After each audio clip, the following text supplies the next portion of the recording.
enforceable spending caps in American history, and H.R. 2, the most conservative southern border security bill in history.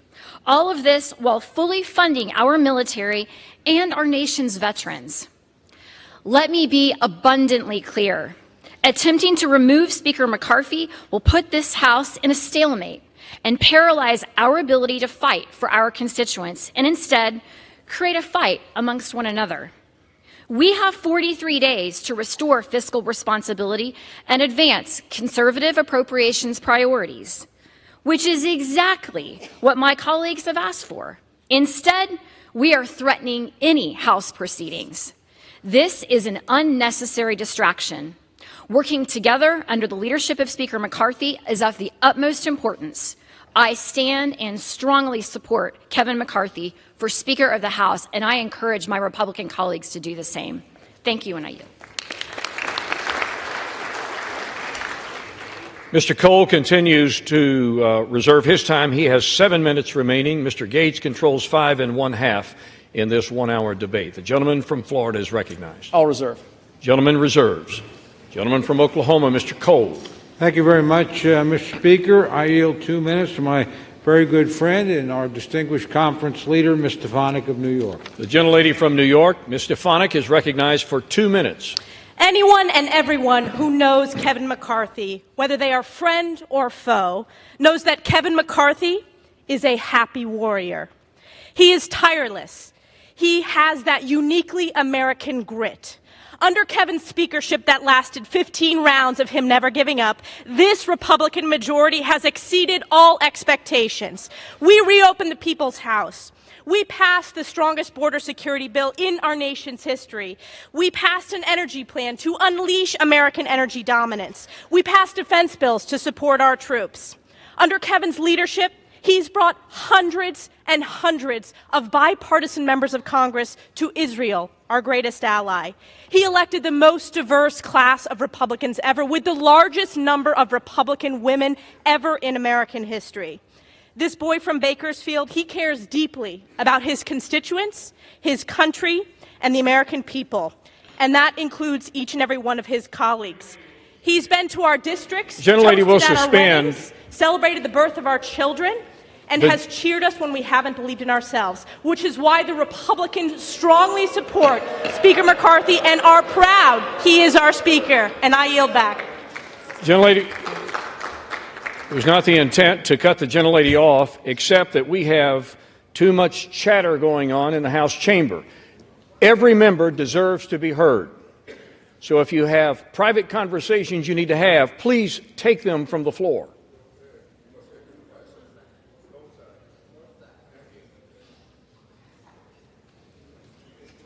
Gentlelady may continue. As I have said, this Speaker has been to our districts. He has toasted at our weddings. He has celebrated the birth of our children, mourned the loss of our loved ones.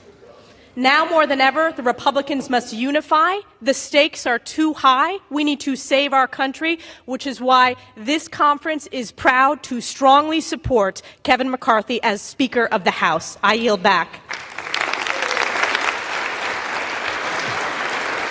Gentleman from Florida. Now, I would just say, if this House of Representatives has exceeded all expectations, then we definitely need higher expectations. And while it's heartwarming and kind that the Speaker calls people on their birthday and visits their district and congratulates them on their children, please know this isn't a critique of the individual, it's a critique of the job. The job hasn't been done. We've had multiple contradictory promises, and it's just quite something. For those of you keeping track at home, the last 3 speakers you've heard opposing my resolution all voted for the debt deal. So, if you believe that the debt limit deal that Speaker McCarthy brought into law was a good thing, maybe you agree with their perspective. I think the debt limit deal was a terrible deal, and that's one of the reasons. It really was the original sin of the McCarthy speakership, and it's one of the reasons I seek to vacate the chair now. I reserve. Gentleman, time is reserved. Gentleman from Oklahoma, Mr. Cole. Thank you very much, Mr. Speaker. I yield 2 minutes to my very good friend from the great state of Louisiana, Mr. Graves. Gentleman from Louisiana, Mr. Graves, is recognized for 2 minutes. Thank you, Mr. Speaker. I want to thank the gentleman from Oklahoma for yielding. Mr. Speaker, we've been here for 8 months with one of the tightest majorities in modern history. Yet look at the accomplishments of this majority, this conservative majority, with the majority of Republicans voting for the strongest border security in my lifetime, fighting against this incomprehensible energy policy that's driving up energy costs 40%, utility and gasoline payments, pushing Americans into energy poverty. We passed legislation to unleash America's energy resources, pushing back this administration's brainless policies on energy. We've passed legislation to pull back, to stop spending $4.8 trillion that I want to make note. My friends that are carrying this motion to vacate opposed. We've passed legislation to streamline regulations, permitting, environmental laws for the first time in 40 years. Again, my friends here opposed. We strengthened work requirements for welfare to get people back into the workforce. Again, my friends over here opposed. I keep wondering, what is going on? Are we redefining what conservative is? What's going on in this country today? What's going on in this body? Where you have Freedom Works, Heritage, Chip Roy, and Jim Jordan say something's conservative, and these folks say it's not, and they're right. And all of a sudden, my phone keeps sending text messages. Text messages saying, hey, give me money. Oh, look at that. Oh, look, give me money. I filed the motion to vacate. Using official actions to raise money. It's disgusting. It's what's disgusting about Washington. Mr. Speaker, we've watched as these folks right here that have brought up this motion to vacate have refused to pay our military service members, refused to pay them. I want to quote my delegation member, my senator from Louisiana, John Kennedy. If we're not going to pay our service members, if they're not going to be there to protect us, next time someone invades America, call a crackhead. Let me know how that works out for you. Yield the gentleman another 30 seconds. The gentleman is recognized for an additional 30 seconds. Mr. Speaker, I've heard people talk about bad faith here. I've heard them make reference to this January agreement. My friends from Arizona, Virginia, and Florida. Let me be crystal clear. Not a single one of them were in the room. You know what? The Speaker didn't meet the targets of that January agreement. He exceeded them. The greatest savings in American history. The greatest savings in American history. Mr. Speaker, this isn't about fundraising. This is about our country. It's about our children and our grandchildren. We need to stand behind the slimmest 30 majority. seconds. We need to stand behind the greatest speaker in modern history that has delivered the best conservative wins for this country. I yield back.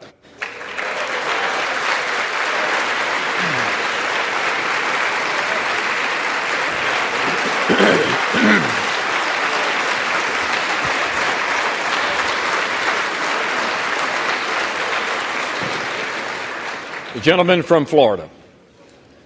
My colleague says we've passed the strongest border bills in history. Well, guess what? Look at the border right now. We didn't use sufficient leverage in the debt limit or in any other thing to actually get results on the border. The border is a disaster, really something I don't think you're going to be campaigning on, that you fixed the border. Second, you said you streamlined regulations. What the gentleman from Louisiana doesn't tell you is that all of the regulatory reform he was just bragging about is waivable by the stroke of a pen of someone in the Biden White House. Do you really think you've got anything for that? It's a total joke. And then finally, the welfare to work that the gentleman from Louisiana said we got. The welfare programs that they said that they streamlined with their welfare to work stuff, they're actually going to grow. Because while they did work requirements, they blew out those programs with expanded eligibility. I'm real glad you guys didn't put work requirements on Medicaid. It probably would have resulted in Medicaid expansion. And when it comes to how those raise money, I take no lecture on asking patriotic Americans to weigh in and contribute to this fight from those who would grovel and bend knee for the lobbyists and special interests who own our leadership,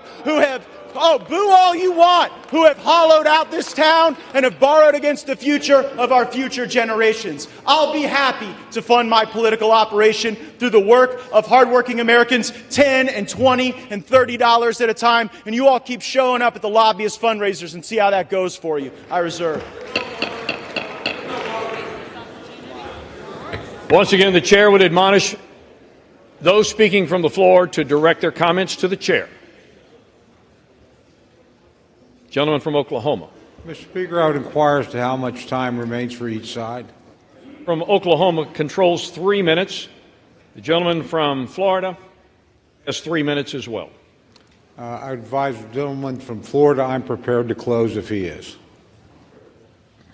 Mr. Speaker, I yield the balance of my time to my great friend from North Dakota, Mr. Armstrong. Gentleman from North Dakota, Mr. Armstrong, is recognized with the remaining 3 minutes. Thank you, Mr. Speaker. Let's be clear why we're here. Because the incentive structure in this town is completely broken. We no longer value loyalty, integrity, competence, or collaboration. Instead, we have descended to a place where clicks, TV hits, and the never-ending quest for the most mediocre taste of celebrity drives decisions and encourages juvenile behavior that is so far beneath this esteemed body. Kevin McCarthy has done more in 9 months to restore the people's house than any speaker in decades. We have done regular order. We have had open amendments. And every single member of this chamber has the right, the ability, and the opportunity to be heard on the floor. It's been messy. It's been raucous. And at times it's been chaotic. And God bless every minute of it. Because democracy is supposed to be hard. And because the alternative is a closed-door process where 2,000-page bills come out of the Speaker's office at midnight and are forced to the floor the next morning. Kevin McCarthy has broken that cycle. That alone is enough for him to remain our Speaker. But that doesn't deliver his opponents what they crave the most: attention. We shouldn't stand for it. I won't stand for it. I will stand here with our Speaker, with our leader, that the overwhelming majority of our Congress supports. And you need to look no further than where the opponents are sitting today in this chamber. They're not over here, they're over there.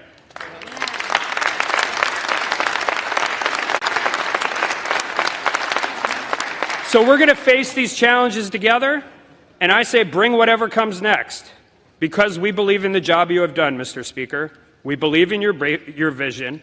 And most importantly, we are proud to call Kevin McCarthy our friend and our Speaker of the House. And with that, I yield back.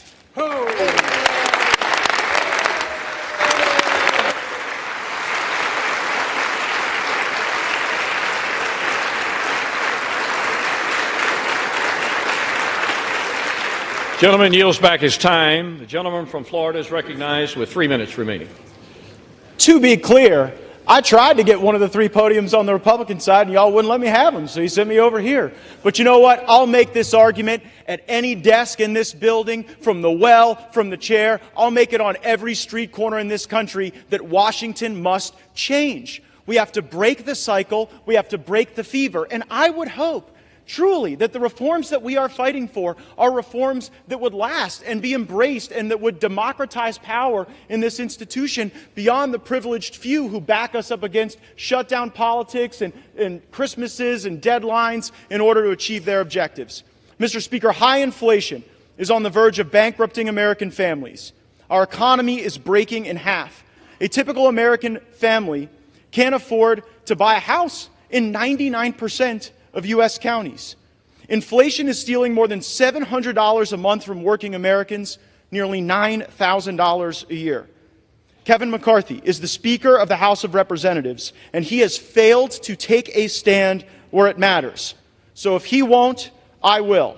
I make no apologies for defending the right of every hardworking American to afford a decent life for themselves and their families, and we have a greater opportunity to do that and to build coalitions under new leadership. We have to rip off the Band-Aid.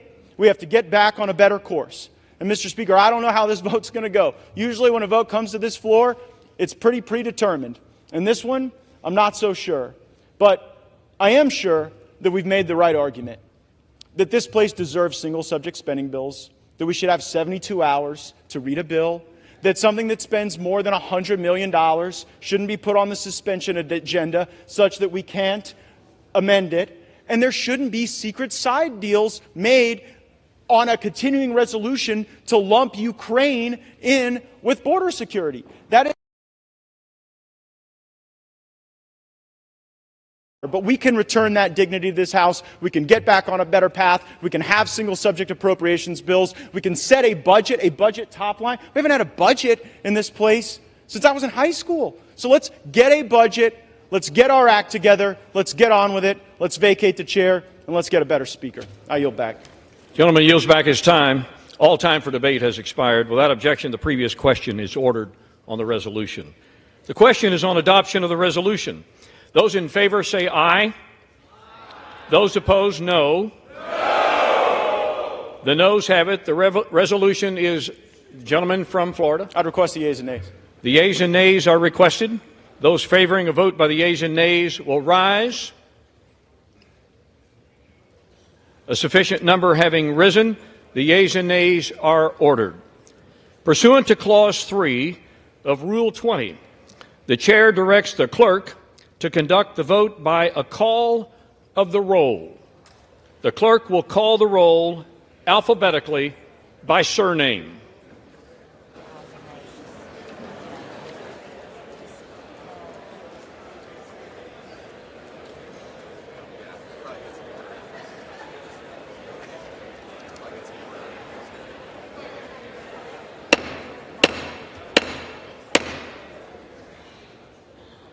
The House will be in order.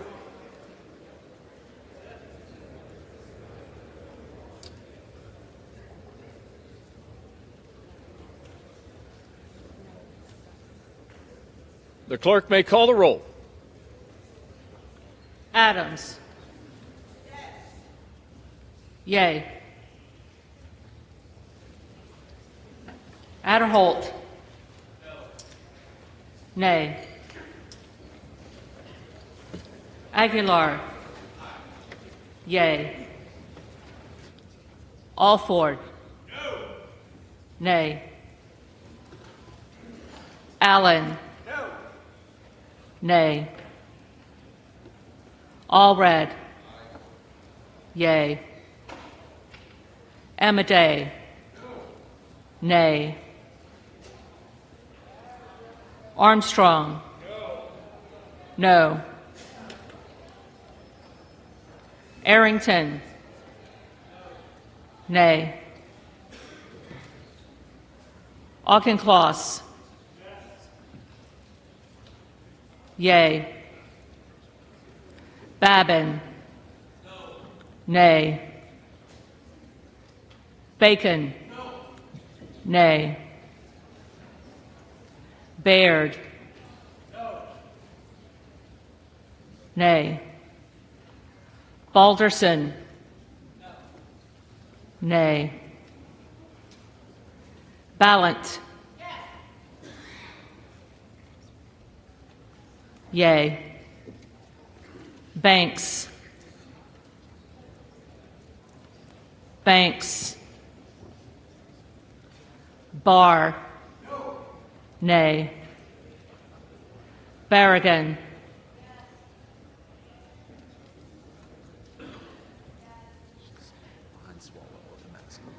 Barragan. Yay. Bean of Florida. No. Nay. Beatty. Yes. Yay. Bentz. No. Nay. Barra. Yay. Bergman. No. Nay. Beyer. Yay. Bice. Nay. Biggs. Yay. Bilirakis. Nay. Bishop of Georgia. Yes. Yay. Bishop of North Carolina. Yay. Nay. Blumenauer. Yay. Blunt Rochester. Yay. Boebert. Nay. Bonamici.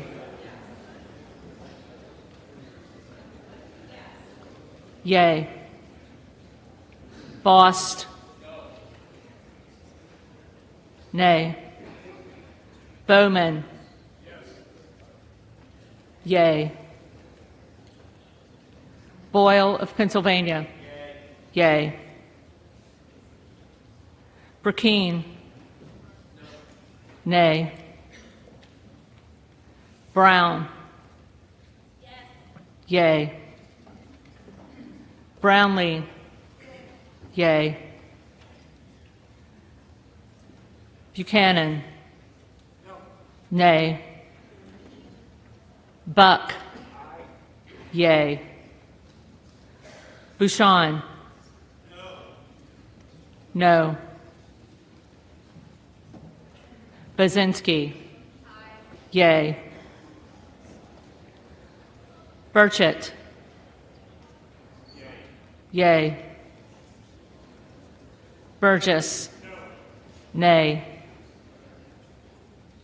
Burleson. Nay. Bush. Bush. Calvert. Nay. Kamek. Kamek. Caraveo. Yay. Carbajal. Yay. Cardenas. Yay. Carey. Nay. Carl. Nay. Carson. Yay. Carter of Georgia. Nay. Carter of Louisiana. Yay. Carter of Texas.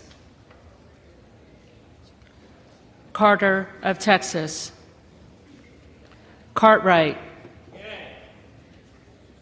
Yay. Kassar. Yay.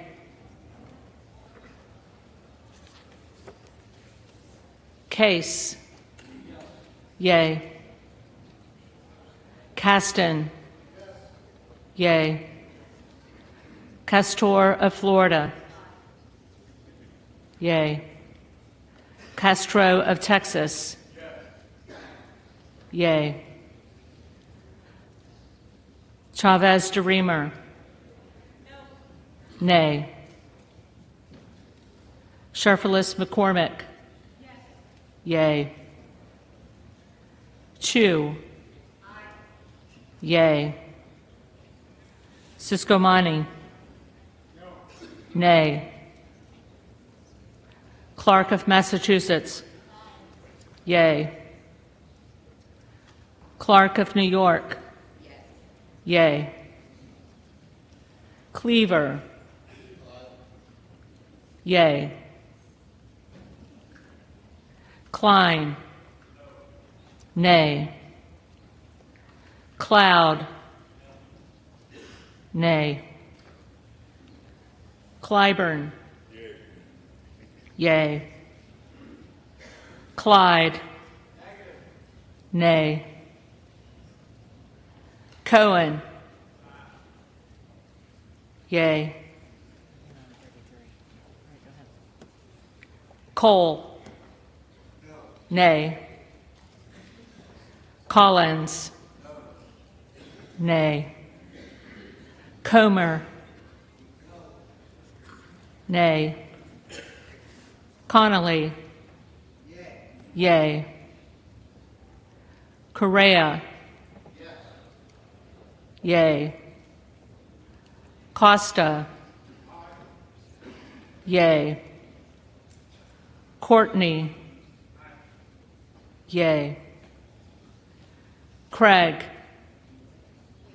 Yay. Crane. Yay. Crawford. Nay. Crenshaw. Nay. Crockett. Yay. Crow. Yay. Cuellar. Yay. Curtis. Nay. Davids of Kansas. Yay. Davidson. Nay. Davis of Illinois. Yay. Davis of North Carolina. Yay. Dean of Pennsylvania. Yay. DeGette. Yay. Dela Cruz. Nay. DeLauro. Yay. Del Bene. Yay. DeLuzio. Yay. DeSaulnier. Yay. Desjardins. Nay. D'Esposito. Nay. Diaz-Balart. Nay. Dingle. Yay. Doggett. Yay. Donalds. Nay. Duarte. No. Nay. Duncan.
Nay.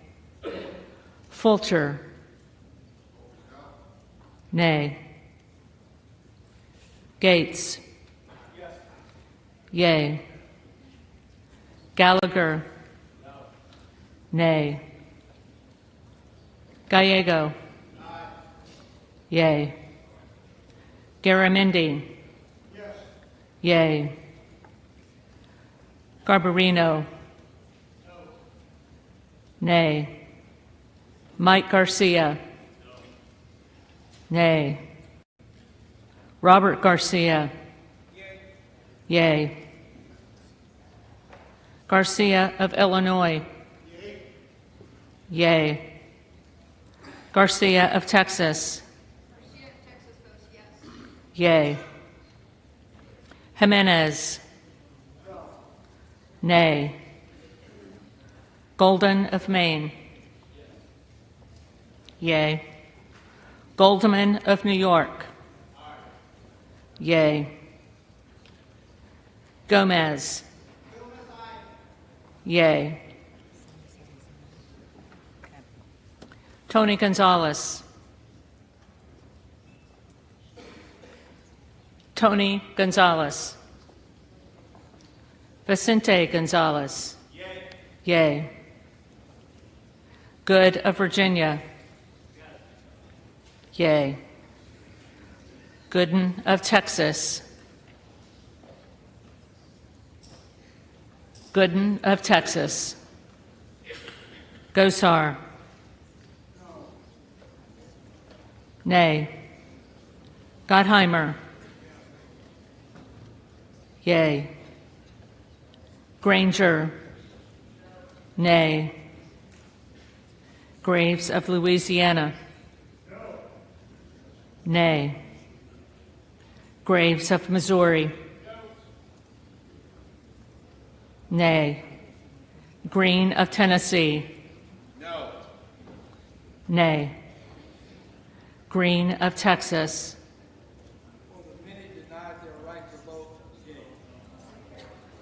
Yay. Green of Georgia.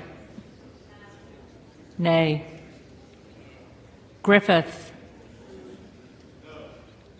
Nay. Grijalva. Yay. Grothman. Nay. Guest. Nay. Guthrie. Nay. Hageman. No. Harder of California.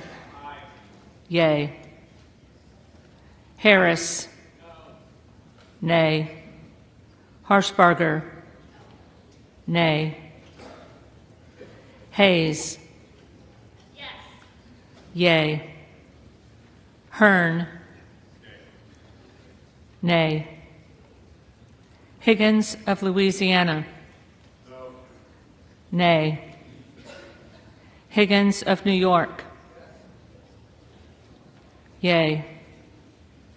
Hill. Nay. Himes. Yay. Henson. Nay. Horsford. Yay. Houchin. Nay. Houlihan. Yay. Hoyer. Hoyer. Yay. Hoyle of Oregon. Yay. Hudson. Nay. Huffman. Yay. Huizinga. Nay. Hunt. Hunt. Nay. Isa.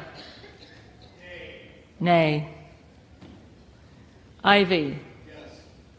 Yay. Jackson of Illinois. Yay. Jackson of North Carolina. Yay. Jackson of Texas. Nay. Jackson Lee. Yay. Jacobs. Yay.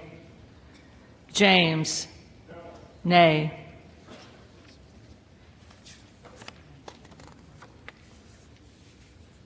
Jayapal. Yay. Jeffries. Yay. Johnson of Georgia. Yay. Johnson of Louisiana. Nay. Johnson of Ohio. Nay. Johnson of South Dakota. Nay. Jordan. Nay. Joyce of Ohio. Nay. Joyce of Pennsylvania. Nay. Camlogger Dove. Yay. Captor. Yay. Kane of New Jersey. Nay. Keating. Yay. Kelly of Illinois. Yay.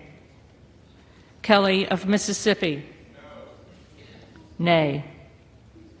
Kelly of Pennsylvania. Absolutely not. Nay. Kana. Yay. Kiggins of Virginia.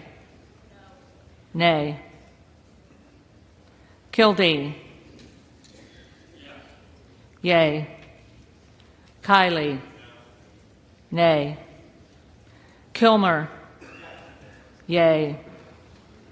Kim of California. Nay. Kim of New Jersey. Yay. Krishnamurthy. Yay. Custer. Yay. Kustoff. Nay. LaHood. Nay. LaLota.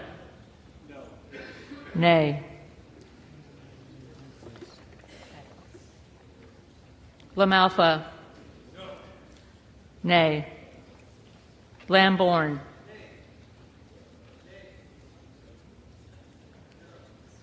Lamborn, nay. Landsman. Yay. Langworthy. Nay. Larson of Washington. Yay. Larson of Connecticut. Yay. Latta. Nay. LaTurner. Nay. Lawler. Nay. Lee of California. Yay. Lee of Florida. Nay. Lee of Nevada. Yay. Lee of Pennsylvania. Yay. Ledger Fernandez. Yay. Lesko. Nay. Letlow. Nay. Levin. Yay. Liu. Yay. Lothgren. Yay. Loudermilk. Nay. Lucas. Nay. Luetkemeyer. Nay. Luna. Luna. Luttrell. Nay. Lynch. Yay.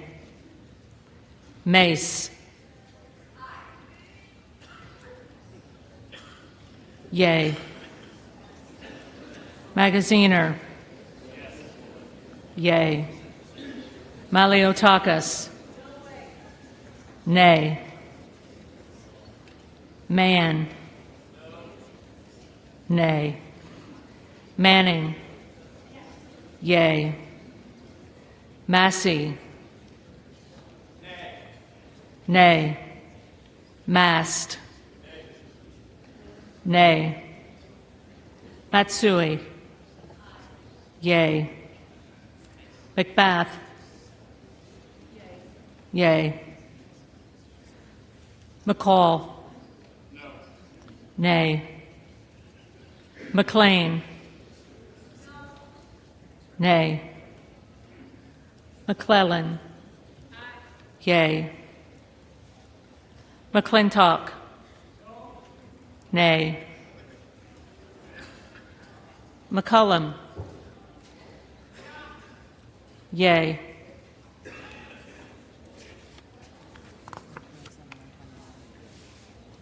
McCormick. Nay.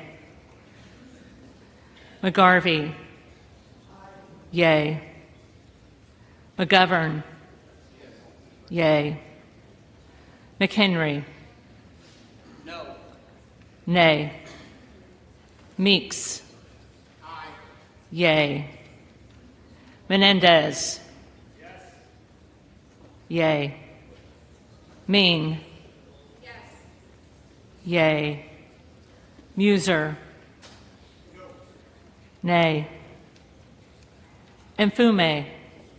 Aye. Yay. Miller of Illinois. Nay. Miller of Ohio. No. Nay. Miller of West Virginia. Nay. Miller Meeks. Nay. Mills. Mills. Molinaro. Nay. Molinar. Nay. Mooney. Nay.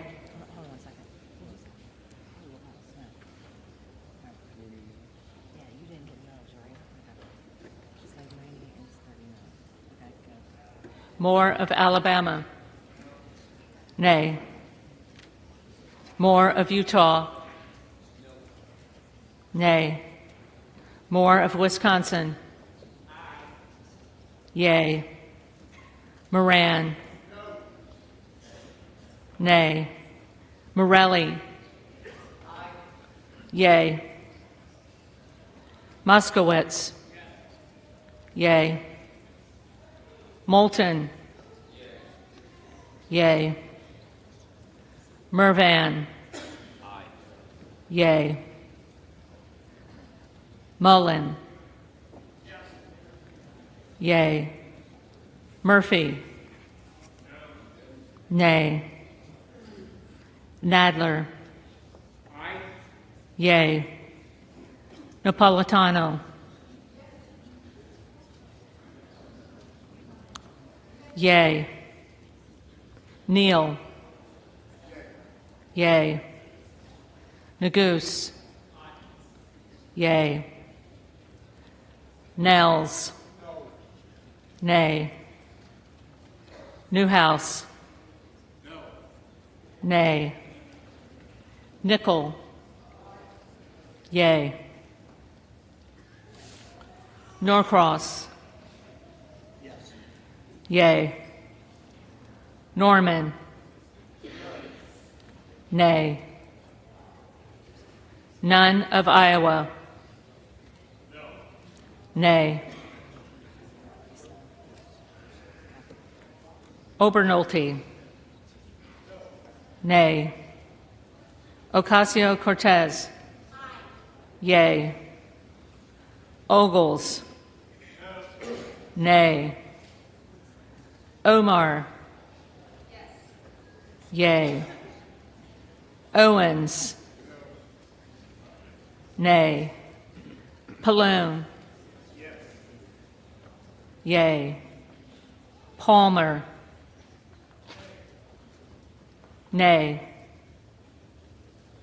Panetta. Yay. Pappas. Yay. Pasquarel. Yay. Payne. Yay. Pelosi.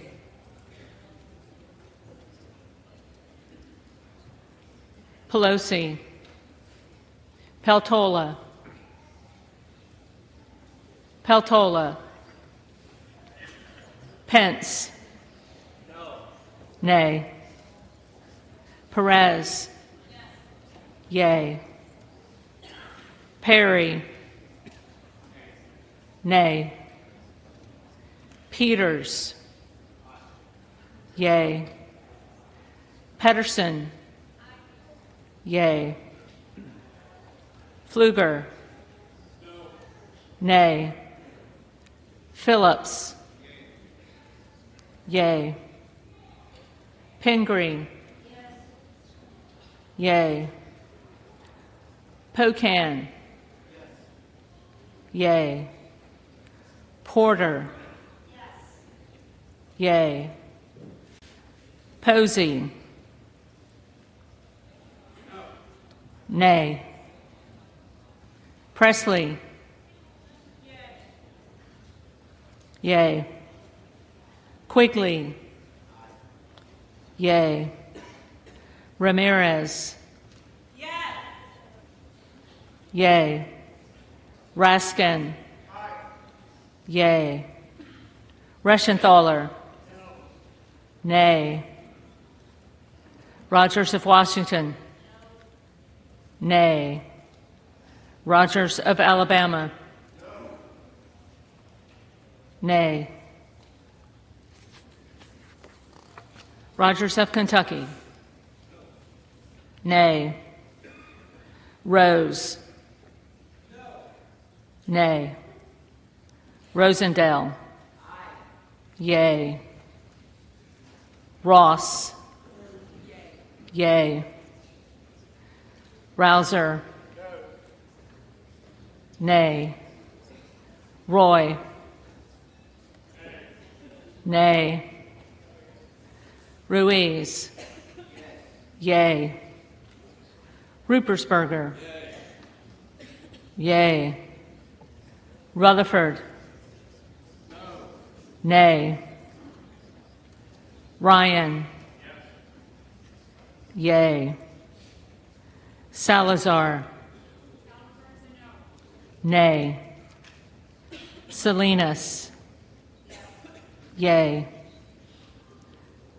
Sanchez. Yay. Santos. Nay. Sarbanes. Yay. Scalise. Nay. Scanlon. Yay. Schakowsky. Yay. Schiff. Yay. Snyder. Yay. Skolton. Yay. Schreier. Yay. Schweikert. Nay. Austin Scott. Nay. David Scott. Yay. Scott of Virginia. Yay. Self. Nay. Sessions. Nay. Sewell. Yay. Sherman. Yay. Sherrill. Yay. Simpson. Nay. Slotkin. Yay. Smith of Missouri.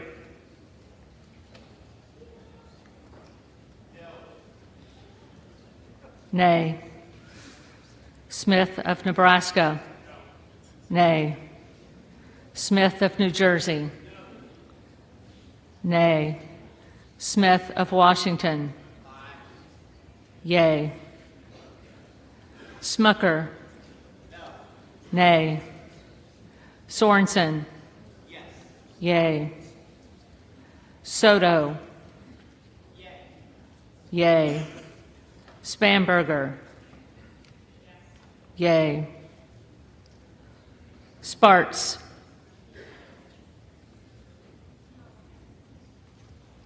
Nay. Stansberry. Yay.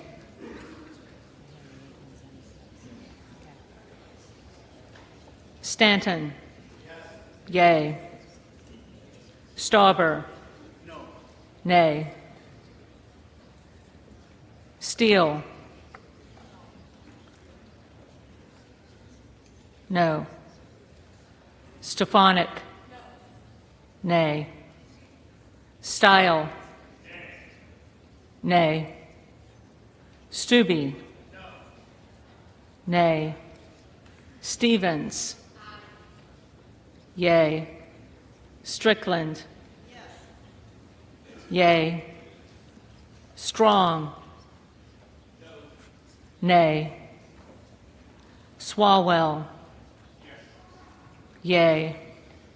Sykes. Sykes. Takano. Yay. Tenney. Nay. Tanadar. Yay. Thompson of California. Yay. Thompson of Mississippi.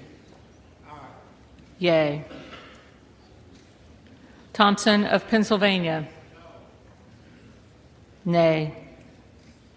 Tiffany. Nay. Timmons. Nay. Titus. Yay. Talib. Yay. Takuda. Yay. Tonko. Yay. Torres of California. Yay. Torres of New York. Yay.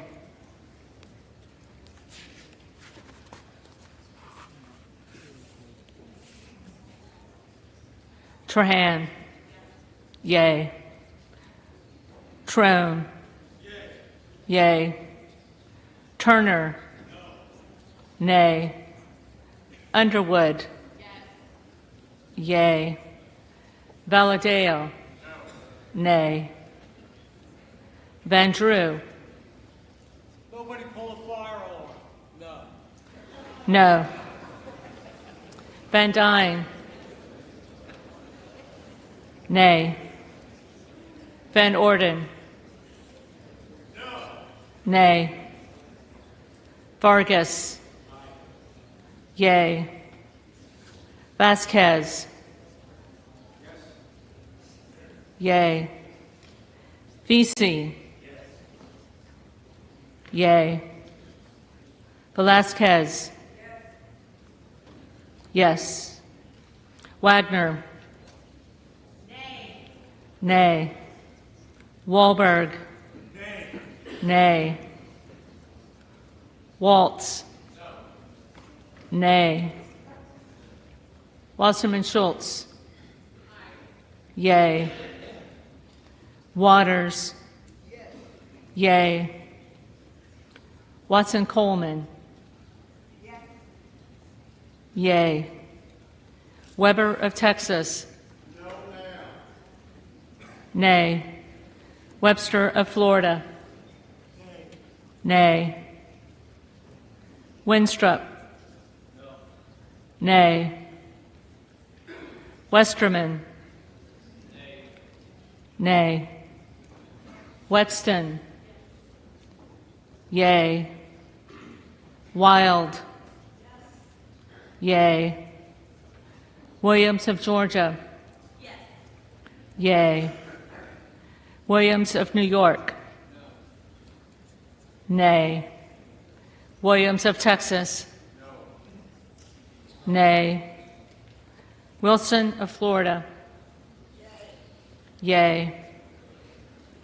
Wilson of South Carolina? Nay. Whitman? Nay. Womack? Nay. Yacom? Nay. Zinke? Nay. McCarthy? Nay.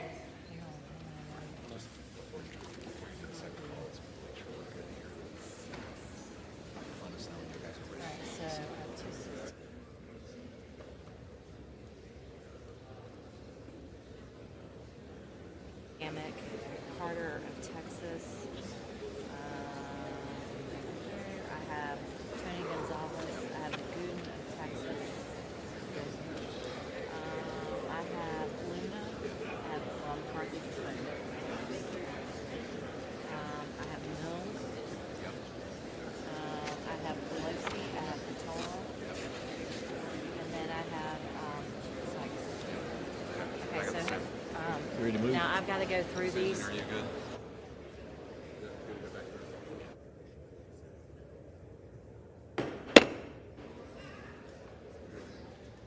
House will be in order. The clerk will now call the names of members that have not already been recorded alphabetically. Banks? Nay.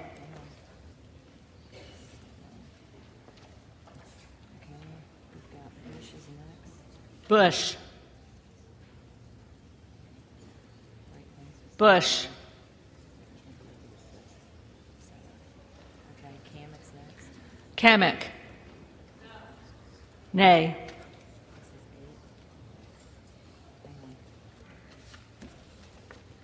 Okay, I've got Carter of Texas next.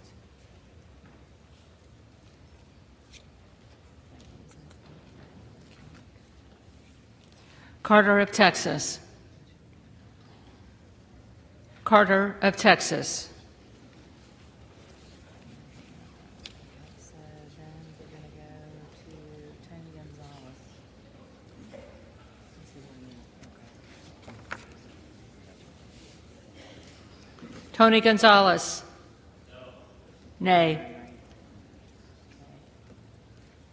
I have Gooden of Texas. Gooden of Texas?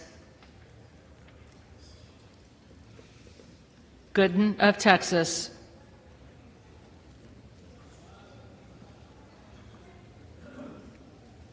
Next I have is Luna.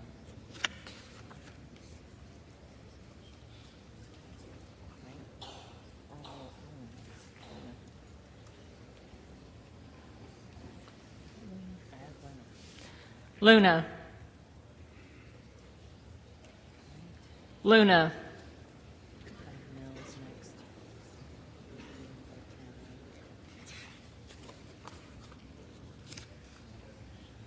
Mills? Nay.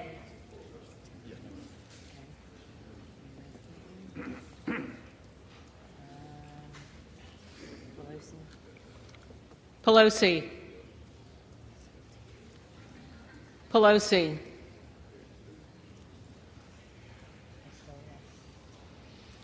Peltola?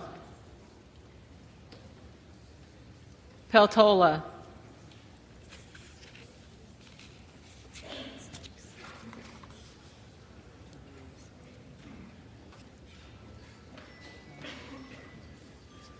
Yeah. Sykes? Sykes.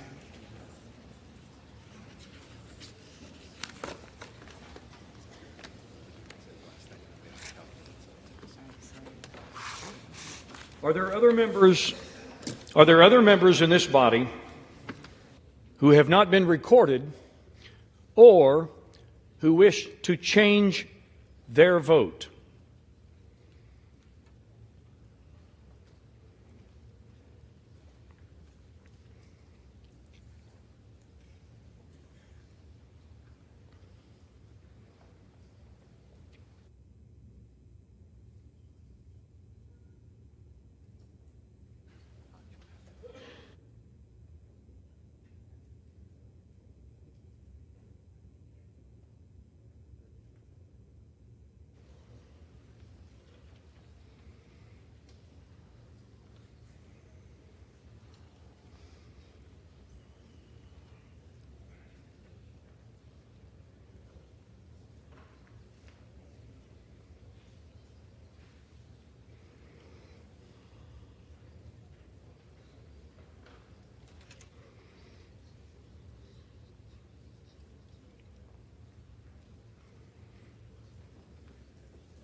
Have you got the tally?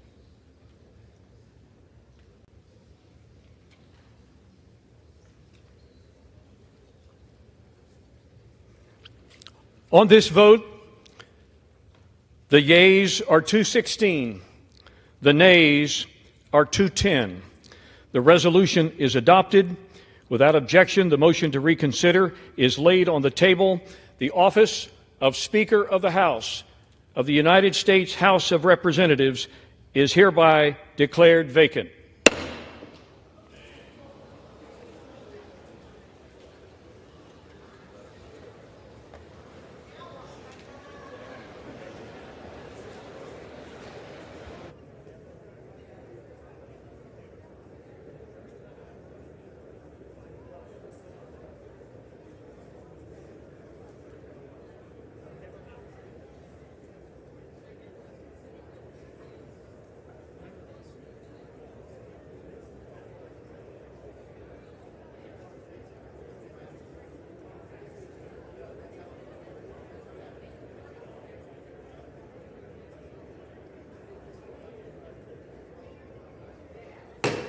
House will come to order. The chair lays before the House a communication. The Honorable the Speaker, House of Representatives, sir. This is to notify you that the first name on the letter received by the clerk pursuant to Clause 8B, 3B of Rule 1 is the Honorable Patrick T. McHenry of North Carolina. Signed sincerely, Kevin F. McCumber, Acting Clerk. Pursuant to Clause 8B3 of Rule 1, I will now act as Speaker pro tem. The Chair will inform the members of the House the following. The office of the Speaker was rendered vacant pursuant to the adoption of House Resolution 757. Upon a vacancy in the office of Speaker, Clause 8B3 of Rule 1 provides that the next member on a list submitted by the Speaker pursuant to the rule acts as Speaker pro tem until the election of a new Speaker, and bestows the authorities of the office of Speaker upon the Speaker pro tem to the extent necessary and appropriate to that end. In the opinion of the Chair, prior to proceeding to the election of a Speaker, it would be prudent to first recess for the relative caucus and conferences to meet and discuss the path forward. Accordingly, pursuant to Clause 12A of Rule 1, the Chair declares the House in recess subject to the call of the Chair.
Thanks. So, I really appreciate you saying that, and I really strongly believe in the integrity of journalistic integrity, but also staying true to your word. And I don't care if people dislike me. I know that a lot of Republicans hate me, and they despise me and hate my guts, and they accuse me of being a Democrat when I'm probably more right wing than all of them combined.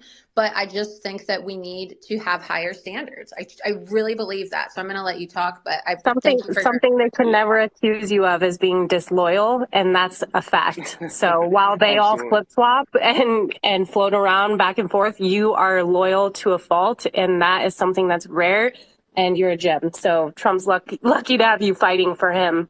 Thank you. Absolutely. Love or hate Laura Loomer. She is very fiercely loyal. So get back to her. But Chief Trumpster. So I'll go to that. Okay. So I'll change my question a little bit. Although this did come from the audience.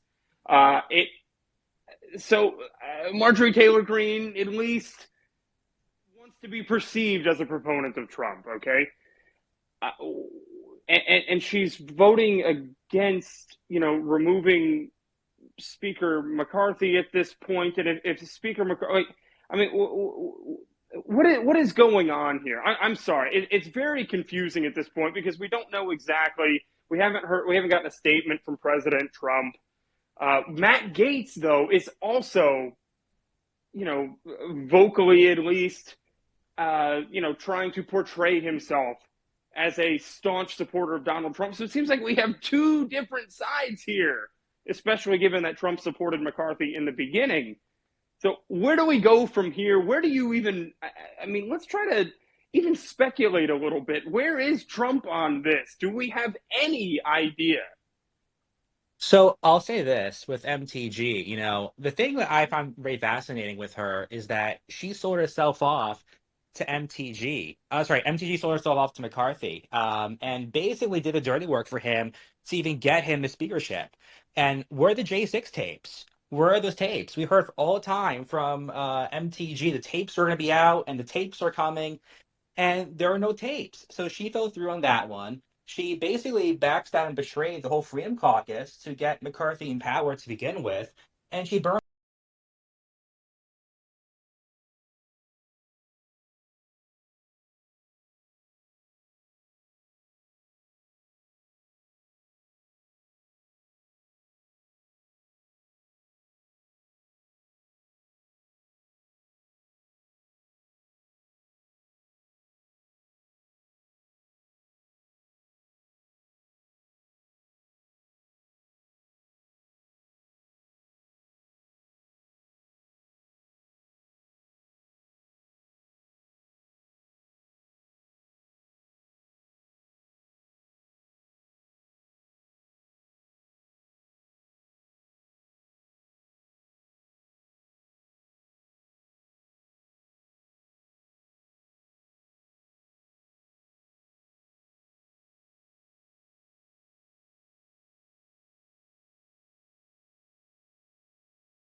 Chair declares the House in recess, subject to the call of the chair.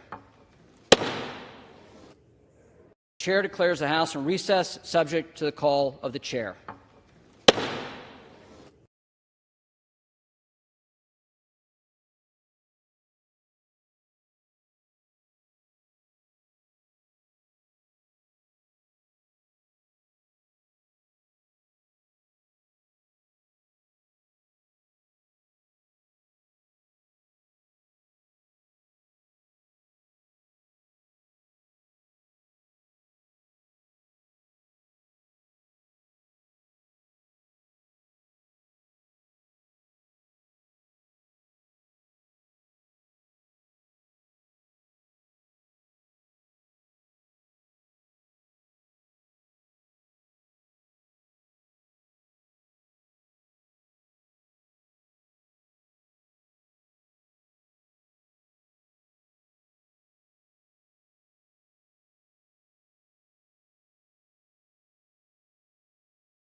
you're an alum of Capitol Hill. I keep calling you a refugee because, it sounds like an absolutely terrible place to be.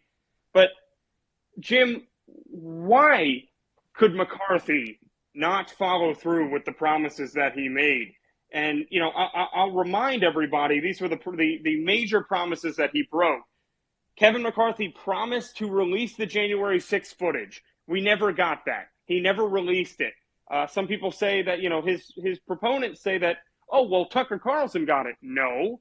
Tucker Carlson's team was able to go and look at a monitor at the Capitol. They never got a copy of the footage, okay? They were able to look at some of the footage. They didn't have access to all of it.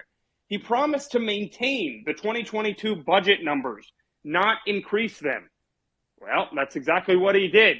We saw this continuing resolution. We're looking at even a bigger deficit for 2023. We're going to rack up more debt. And then he promised not to take up a bill without unanimity among Republicans on the House Rules Committee. He violated that 7 times.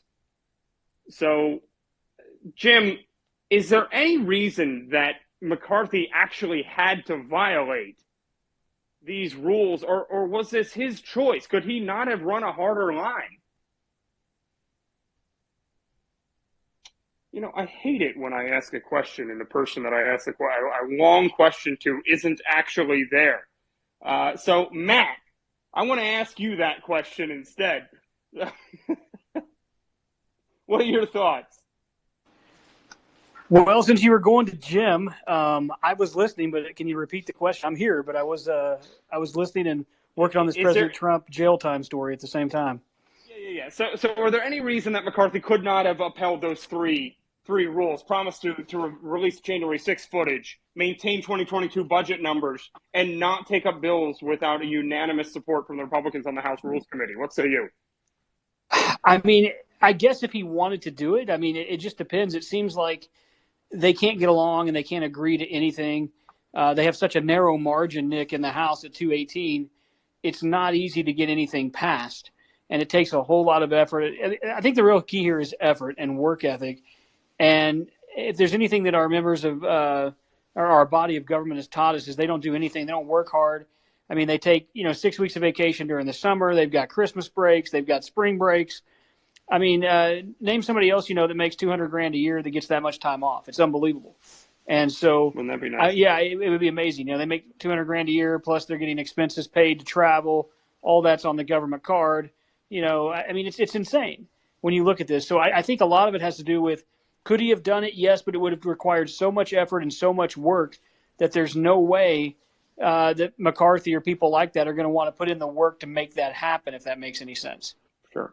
Absolutely, it does. And Javon, I'm going to jump to you real quick because you actually you worked with Byron Donalds, and Byron Donalds, surprisingly, he has been an up and comer in the conservative movement here, but it seems like he actually, correct me if I'm wrong, he sided with McCarthy on this. Why is that? What was his reasoning? Javon, what say you? Hey, Nick, can you hear me all right? Just making sure. Yes, sir, I can. Hear me. Hey, first off, thanks for having me up here. Second of all, that's a good question. I'm not going to pretend that I have an answer for you. I think personally, just in regards to a lot of the questions going in the room as to why Kevin McCarthy did what he did, I think it's pretty clear. There's a lot of donors and a lot of money that influence way too many people on our side, especially in leadership. Anytime you have Republicans saying, hey, maybe we shouldn't keep funding this war continuously when we've got Hawaii on fire, New York is flooding, we've got crime rampant all over the place, maybe there are other priorities that we should be focusing on as the American people. And the fact that we can't do that, I think, is a problem. Now, in regards to Matt Gaetz, hey, look, I think he did. I think he's one of the few people in Washington, D.C., number one, who doesn't have donors backing him, so he's able to do what he wants.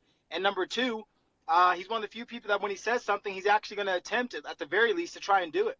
And I think you have to respect the man for that. In regards to where our party goes from here, I think there's so many avenues that we can go, and I think personally that Trump will probably kind of stay mute for this one and allow the House to decide who they think is best. And honestly, I think that's a good idea. I just hope that we do have an America First conservative that actually comes in and takes the mantle and is able to actually bring the fight, because we've been betrayed too long as conservatives in D.C. with promises of everybody going there to fight, to fight back against the Democrats, and it never winds up happening. And I think, this is an example of the uniparty. And this is, I think, one of the first rebukes in at least Congress of the uniparty. President Trump did that in the White House at 1600 Penn, and I think Matt Gaetz, whether you like him or not, he's the first person to step up in the House of Representatives and say, enough is enough. We're going to hold these people accountable. We're going to have transparency for the American people, and we deserve it. Yeah, so I just want to remind the audience here, the House will be gaveling back in here a little bit later.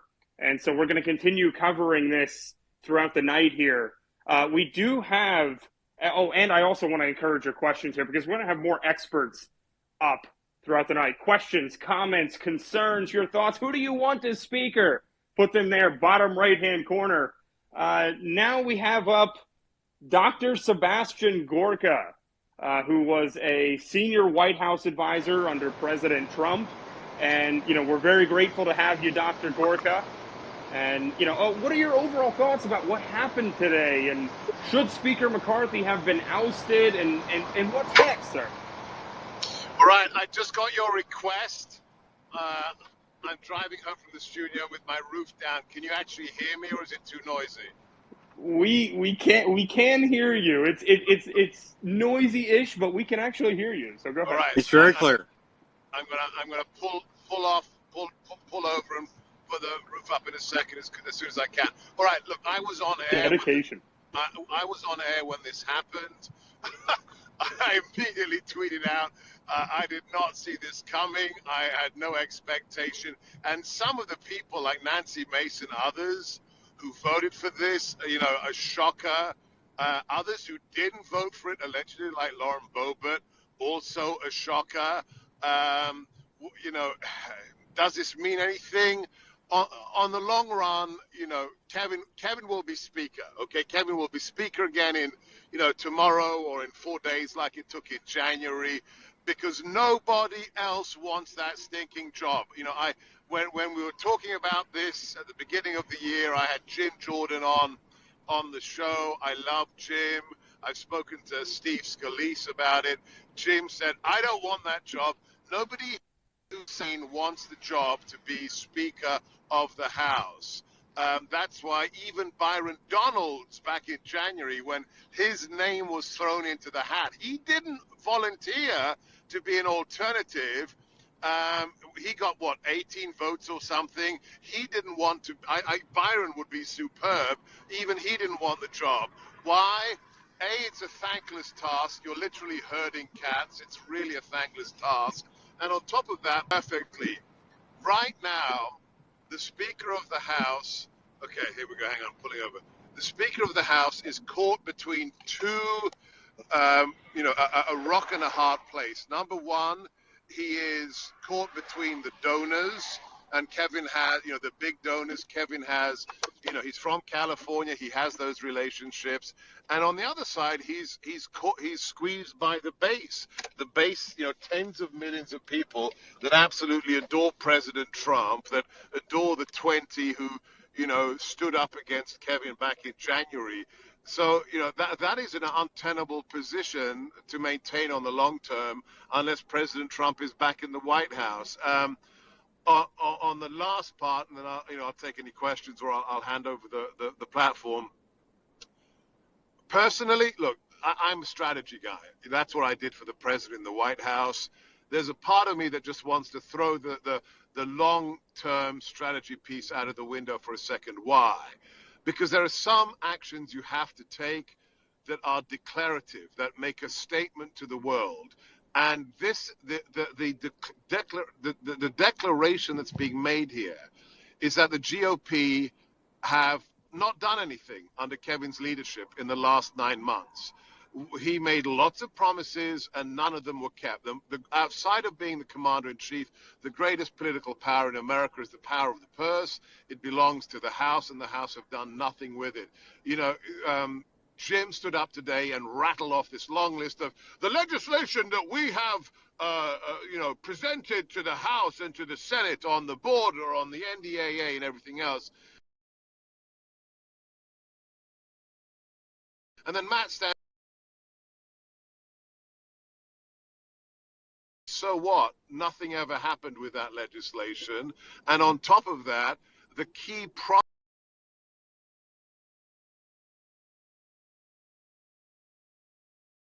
from writing letters to Merrick Garland to, zero out the budgets for those elements of the DOJ that are targeting conservatives.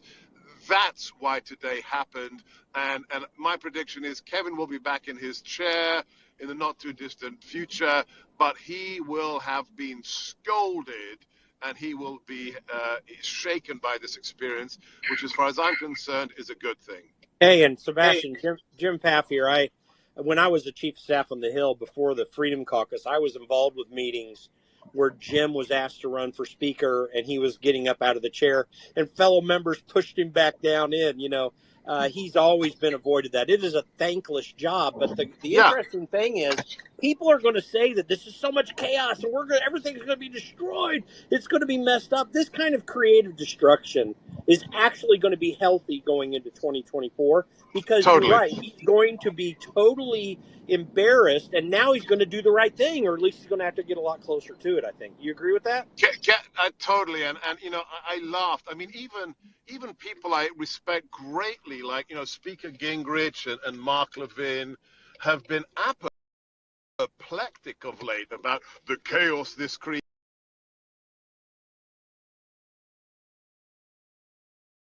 And, the chaos that this created back in January.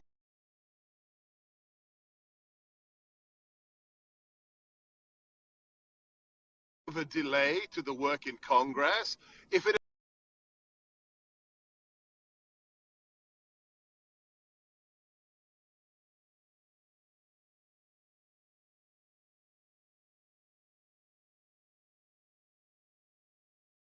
is not a bad man. Okay, Mitch McConnell is a bad man. Kevin isn't a bad man. He's just weak. And he needs to understand that the last 8 months he has not showered himself in glory.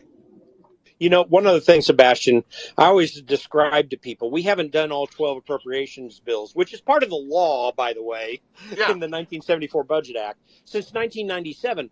It's kind of Newt's fault indirectly. He changed the rules. The speaker got powerful. And now they can throw these stinking CRs up and meet all the needs of the major buddies to fund all the NRC and all the big things like this. This is a creative way, hopefully, to get us.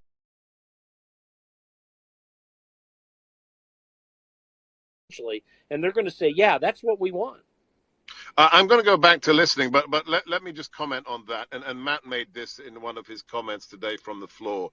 The sheer fact that we haven't had a real budget and we've had CRs and omnibuses since the 1990s is utterly scandalous. And this is a shot across.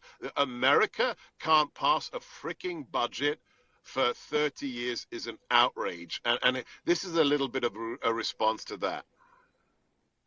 Yeah, Dr. Gorka, I'm sorry. Can I get 30 more seconds of your time? I want to ask you real quick because the audience is burning me up with this. Burning you up with this question, actually. They want to know, is there any reason that McCarthy could not follow through with the promise to release the January 6th footage, maintain 2022 budget numbers, and not take up any bills without unanimity from the Republicans on the House Rules Committee? Because he's not a warrior. He's not. I mean, look, with the January 6th footage,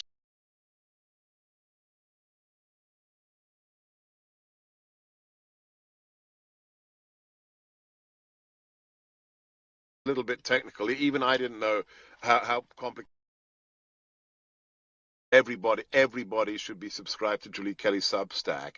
She has access to the footage, but it's on 4 terminals on Capitol Hill. They don't give you the hard drive of the 44,000 hours and you can just walk off, the complex of Congress. You have to ask permission, you have to book it, and you have to sit at a Stone Age terminal on Capitol Hill inside the Capitol Police, headquarters office, and you have to manually go through the footage. So there's all kinds of technical issues. On the other stuff, again, it's because he's not a Matt Gaetz, he's not a revolutionary, and also he's not a deal maker in the iconoclastic, berserker sense of President Trump. He's a nice guy who's a politician. Kevin is a politician, okay? That's what we've got to remember.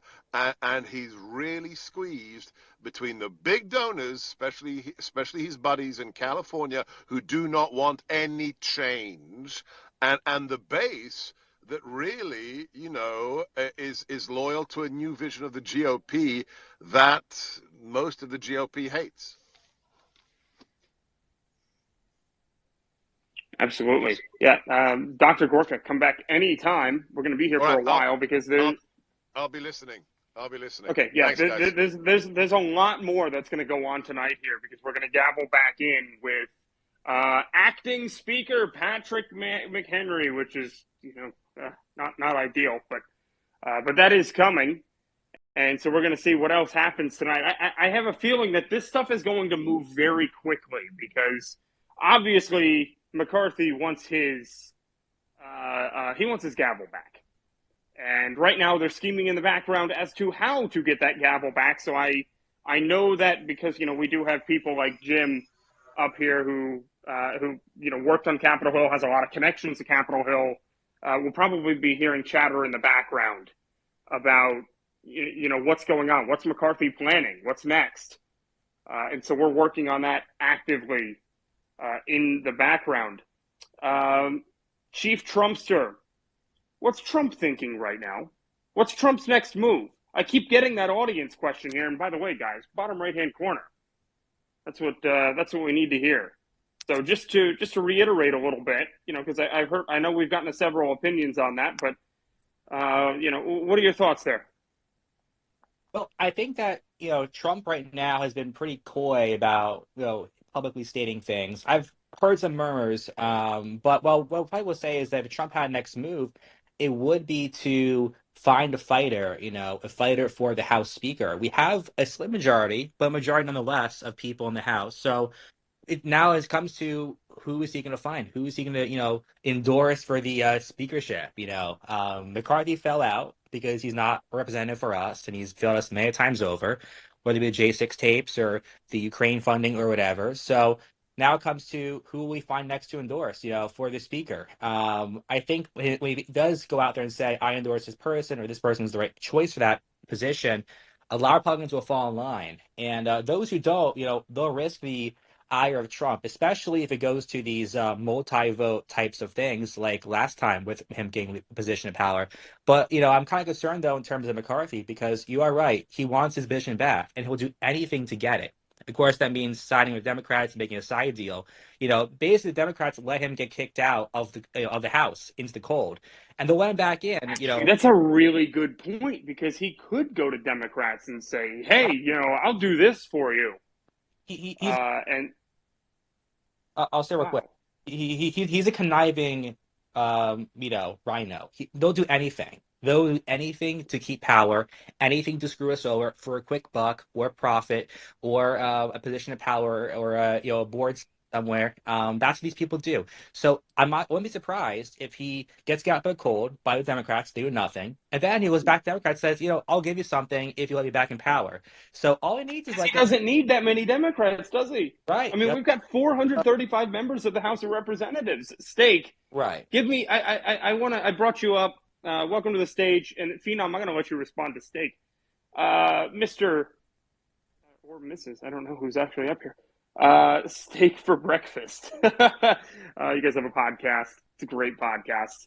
I want to know, to Chief Trumpster's point, ex-Speaker McCarthy, who has ambitions to become Speaker again, could make a deal with Democrats because he only needs a handful of them in order to become Speaker of the House again. Could he make a backroom deal, and what would something like that look like? The answer to the backroom deal is because you're dealing with the DC swamp is 100% and yes, every single day. Backroom deals were probably going on before they even had the actual vote today. I think. Yes. So, do you think that he's going to end up becoming Speaker again based on a backroom deal? I sure as hell hope not. We're never going to get an America First Speaker up there in this session of Congress. We can hypothesize all day about how awesome Byron Donalds or Lee Zeldin or anyone else that just has any of our interests in mind and in heart would do a better job. But at the end of the day, it's whether it's Kevin McCarthy or one of the other people in leadership. Steve Scalise is sick right now and getting treatment, so he's going to be out for a minute.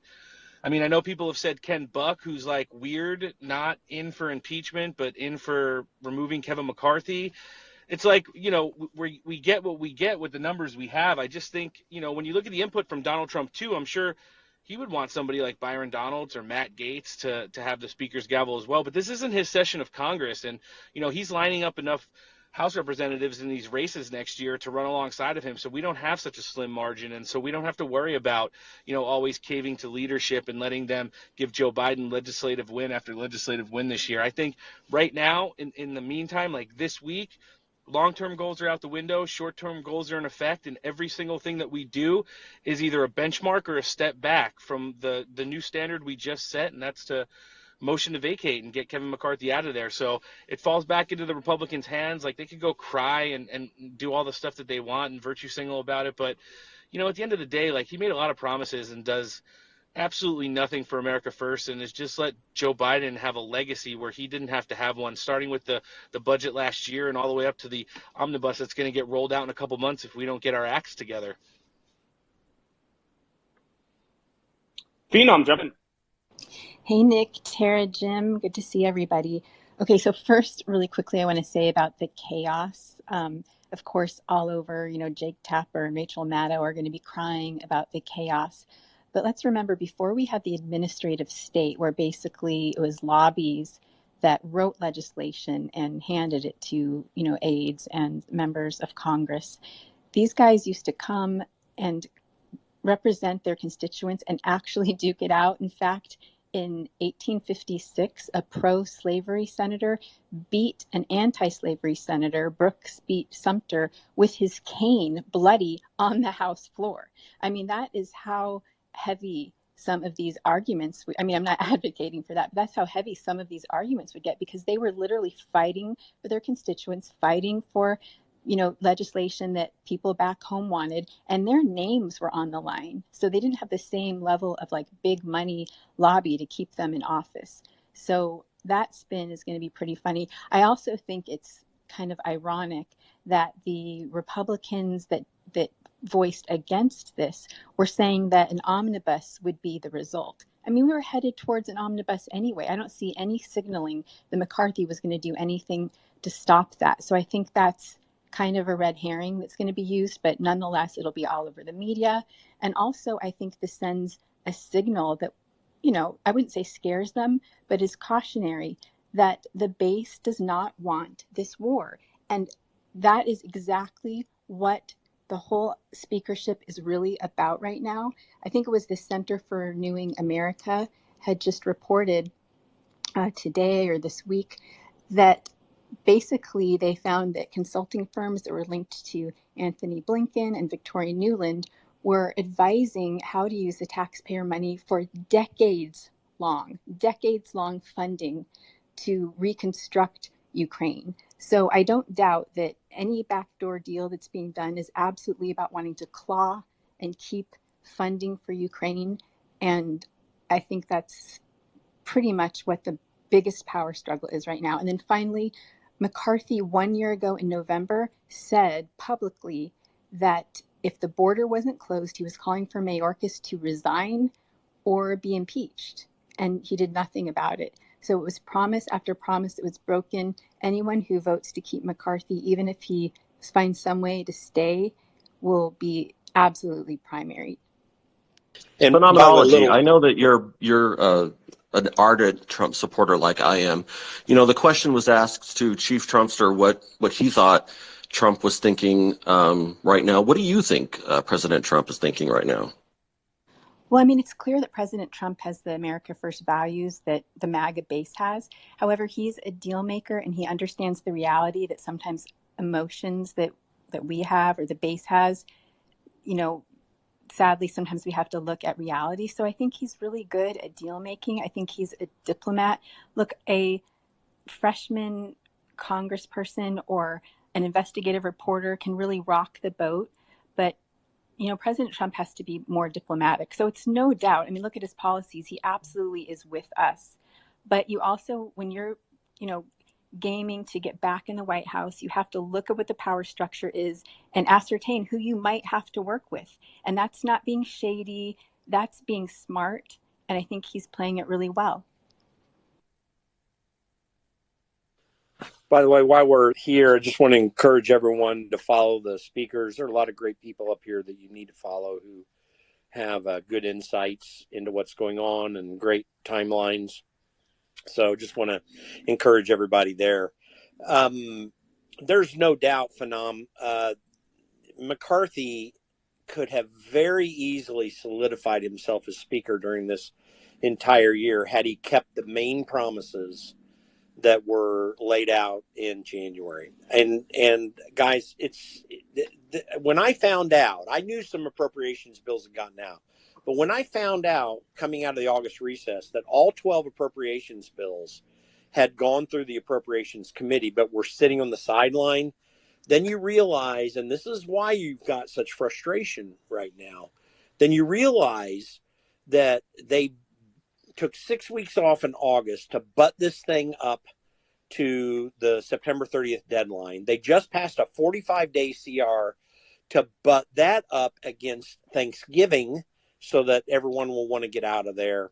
And then we're going to go through the same process again unless something changes up to butt it right up against Christmas. I mean, Jim, why the hell? You know, Matt Gaetz made the point here that they took 6 weeks off before this. I know it was a scheduled 6 weeks off. I don't really care. Okay, I wish I got a scheduled 6 weeks off. That would be fan-fucking-tastic. Okay, but why take 6 weeks off if you're just going to gavel back in and be like, oh yeah, no, we're going to end up having to shut down the government? Is it just an excuse to be able to, you know, hammer out some uniparty type deal? Well, it's an audience question, by the way. Bottom right-hand corner. Sure. Well, here's how it works, and I'm sure that some people have heard me say this, but others have come in since. So the way that this works is that every bit of spending, and since we've gone into this path of going into CRs and omnibuses that don't break out all the funding into the 12 bills of regular order, those omnibuses are written by 4 people: the Speaker of the House and the Minority Leader, and the majority and minority leaders of the Senate, a few of the appropriators, and lobbyists.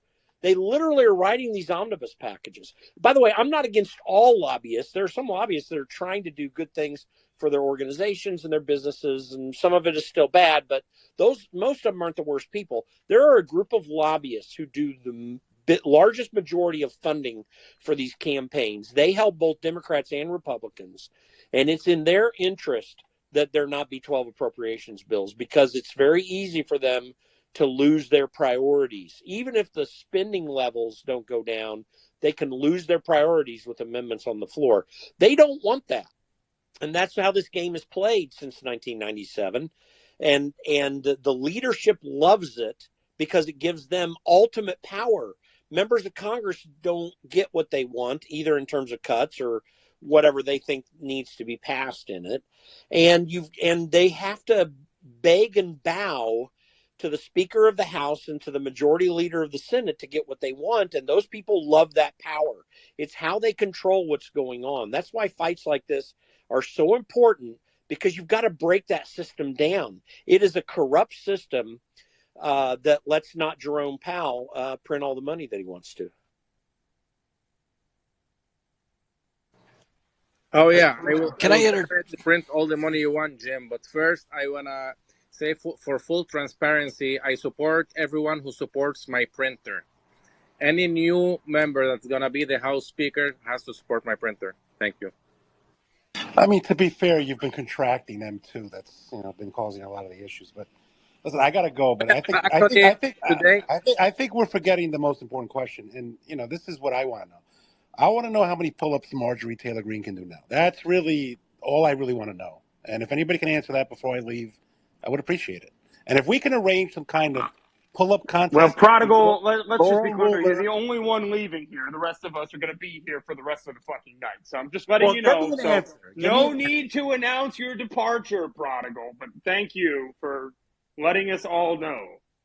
We love you, man. Pull-ups. Yeah, we do. Yeah, we definitely love you, Prodigal. But you kind of butted in on Jack in order to make sure everybody knows that you are departing. So That was sorry, Prodigal. important. I mean, it's not an airport, but still, no big deal. So Prodigal's departing. You know what? Like an airport, somebody's departing. Lots of people are arriving. So we're gonna have more speakers up here, and we're rotating the panel now. We have a full panel. We're we have a lot of people in line. Like Doc, I'm gonna bring Doc up here. But anyway, yeah. So go ahead, Jack. I never got. Okay, thank you. Here's how I see it. I'm sitting here listening to everyone. I had such great valid points before Trump. And please correct me if I'm wrong or you see it different, because I'd love the feedback. Before Trump, not everyone paid attention to our politics. So now we have a lot of people who never knew about insider baseball, but now they are in the insider baseball crowd. And that crowd has grown. And that's what I believe a lot of the Republican Party is failing to understand. I mean, I even saw it in the district I ran for, is that they failed, or Illinois, where I'm originally from, Illinois failed to understand that now there's a lot of insiders that share the America First values. And I believe that overall the Republican Party has continues to overlook this, but we're not going away. We want to put America first. We want interests that we care about to be discussed. We want the whole truth to be told about January 6th, because we've been made to look like, we're these awful people merely just for wanting to put the interests of Americans first.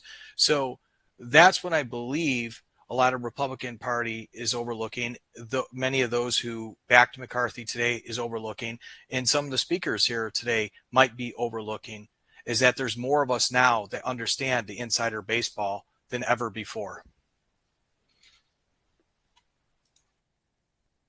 I just interject with a really important question. Do you think that tonight, when Vivek and Chris Christie square off on Hannity, that Chris Christie is going to eat Vivek? This is a really good point. Wait, there's actually a debate tonight on Hannity. Okay, yeah, so that's in An several hour. hours. Several hours, but yeah. And by the way, sorry to interrupt, but by the way, a little quick insider. I found this out about 10 minutes ago, but at 6:45 Eastern, the GOP caucus is going to be meeting. So they're going to hash some things out there. It's going to be a raucous internal thing there. People are going to be yelling at each other. It's going to be very interesting. Just want to give everybody that update. I'll say this real quick also, because the whole thing about McCarthy and him making a deal with Democrats, he's done that for his entire term. The entire time he's been up there, he's been making deals with Democrats. So I actually expect what happens with his little internal meeting. Lots of yelling, but McCarthy will have a backdoor at Democrats, I'm sure, just waiting to talk to people. Just waiting to talk to people on the other side of the aisle and see how many he can cleave off and what he has to do to get that. I'm really interested in seeing what happens with that. And it'll be unfortunate, but you're right, though, in terms of like people knowing how this game works now. A lot of people are angry lobbyists and special interests. And when Gates was talking in his speech about the lobbyists controlling the House, he got a lot of boos, but the American people saw that. And it's about time people saw this and knew that, our representatives don't really care for us at all. And they're just there because someone paid for them to be there, so it's a big problem. By the way, Cardone, I brought you up on stage. I want to get you in here real quick, and I'm sure I'm going to have some audience questions for you. They always do. They always have a lot of questions for you for some reason. Mr. Cardone, it's almost like they like your advice. Bottom right-hand corner for the audience. Please give us your questions. I'm going to go through them while Grant is talking and giving us his opinion. I just came in to find out, what does this mean? What does it even mean? Is it good for me or bad for me? Basically, It's good for you. It's what? good for you because no new legislation can be passed by Congress while this is ongoing. They can't do any more damage. If this continued for a year, that would be the best news we've had in a while. Wow. So what are you saying here, Grant? Do you think that gridlock is better for the U.S. economy than because it seems like the more laws that Congress passes, the more spending bills are able to pass, the worse it is. Yeah. Well, does for, this mean the average Does American. this mean we don't approve any more money going to Ukraine? Yeah. Well, it seems like McCarthy Not was for a week. I mean, we heard that McCarthy was making a backroom deal. Correct me if I'm wrong, Jim. He was making a backroom deal with the Biden administration on Ukraine funding, and maybe even the Democrats. Passing this CR, this continuing resolution, the other day. That's what triggered Matt Gaetz to do this in part. I mean, I think he wanted to do it anyway, but that was the straw that broke the camel's back. So yeah, that was happening. By the way, for everyone that's requesting, we got a bunch of them. We'll rotate the room, so just be patient. I've had a lot of people DMing me and saying, why aren't you letting me up? Well, because I got a bunch of people to bring up, Nick and Tara and I. So we are trying, trust me. But Grant, feel free to butt in at any time. Mr. Printer himself, not Jerome Powell, you've got a hand up, and you've always got something good to say. Let's hear it. Oh, yeah, I was just going to say that sorry for what happened in the market today, but I've been requesting money to maintain my printers, and they keep sending it to Ukraine. So I'm sorry for that. It's not my fault, man. I have the pinned tweet. You can check it. They just found the money. Just check the pinned tweet. I'm not the pin. I mean, the pin to the Jumbotron. Well, we could be patient with you getting that money to Ukraine, but hurry up so that you can bring some more back into the government so we can spend more, please. Oh, yeah, I wish. Well, the crazy pitch they're doing now is they're saying that this is only a loan to Ukraine. We should not be worried about this being a spending campaign, but a loan to Ukraine. Yeah, they call it an extension of the Lend-Lease, folks. they ain't none of that money coming back. It is just not coming back. It's one of those loans that the money never comes back. One of those, man. So yeah, well, we never got our money back from World War II. The Lend-Lease deal we struck with Britain and France. So, hey, but the good news is we got not Jerome Powell to back us up, so we're going to be just fine. Don't worry about it, Doc. Guess the first Jim, time I met Jerome. Hey, Jerome, I have some printing needs. Hey, Go how ahead are and DM me.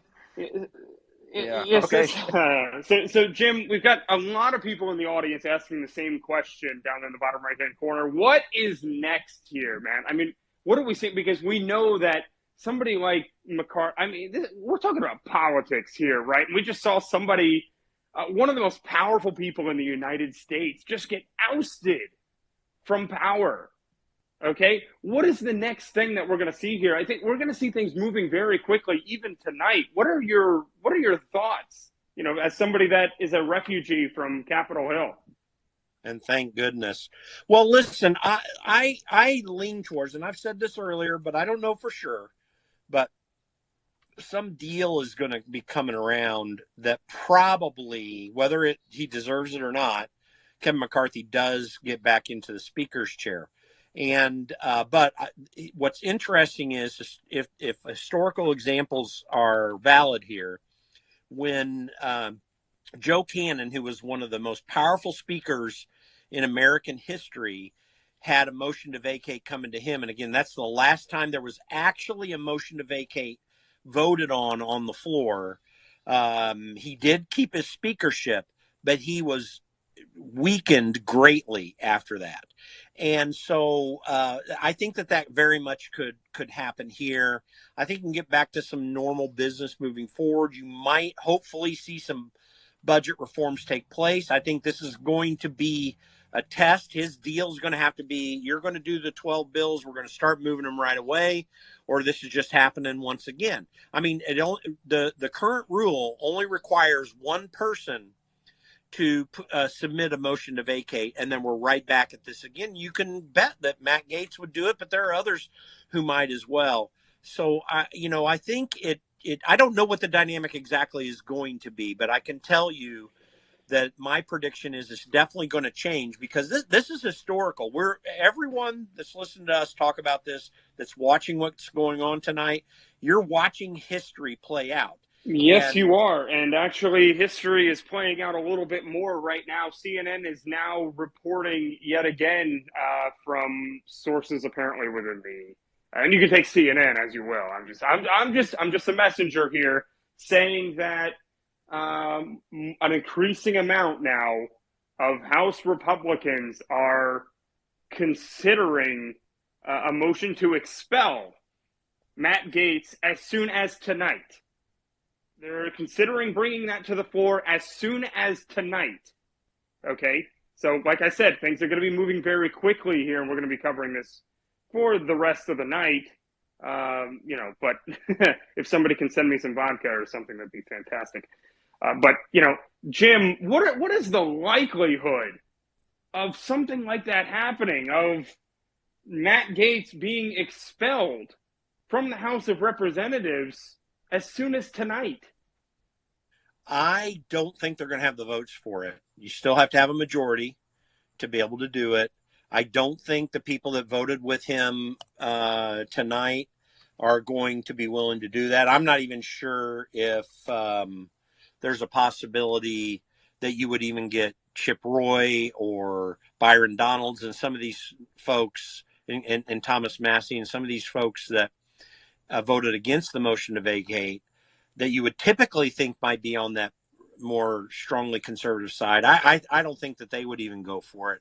Hey Jim, yeah, go ahead. Isn't it a full vote of the House and not just of the caucus to expel members? Yeah, it's a full vote of the House. It's not yeah, so Democrats now, aren't going to go along with that. I would now, if he goes into the caucus room here in another half hour, I mean, he's going to be yelled and screamed at. I know how those things go sometimes. There's going to be name calling. People are going to, they have a microphone. So what they do is they go into, there's a main room down below the floor of the House that is large enough to hold all those people. We used to have chief of staff meetings in there, and then you have the caucus meetings in there. HR1 is what it's called, I believe. So, they'll go in there. They'll have 2 microphones set up. There's going to be a lot of raucous discussion. And, man, he'll be going into the lion's den, because the Tom Cole wing hates Matt Gaetz more now than they ever did. And so I may be getting some insight into that along the way. I don't know, but it's going to be tough. But it is a whole vote of the House. To expel a member must happen with a vote of the entire House. And I don't think they can expel him from his committee assignments until you have a new speaker, and the new speaker is going to appoint and can appoint whole new committee structure. So. Well, that's not entirely true. So I worked for Tim Huelskamp from 2011 through 14, and he was kicked off his committees, as well as Justin Amash, Walter Jones, and David Schweikert. The 4 of them got kicked off their committees unilaterally. I remember it to this day. So Tim, his dad was having surgery. He was out of pocket, and the member they have the conference set up in regions, and there was one of the members from Iowa was trying to get hold of Tim and couldn't, called me instead, and I had no idea it was coming, and he said there's that whole leadership group there, they voted to expel him. So it's not a vote in general. The speaker can do it unilaterally, but that steering committee is what it's called, can vote to do that. And they did vote to expel the 4 of them. They very well could do that to him on his committees.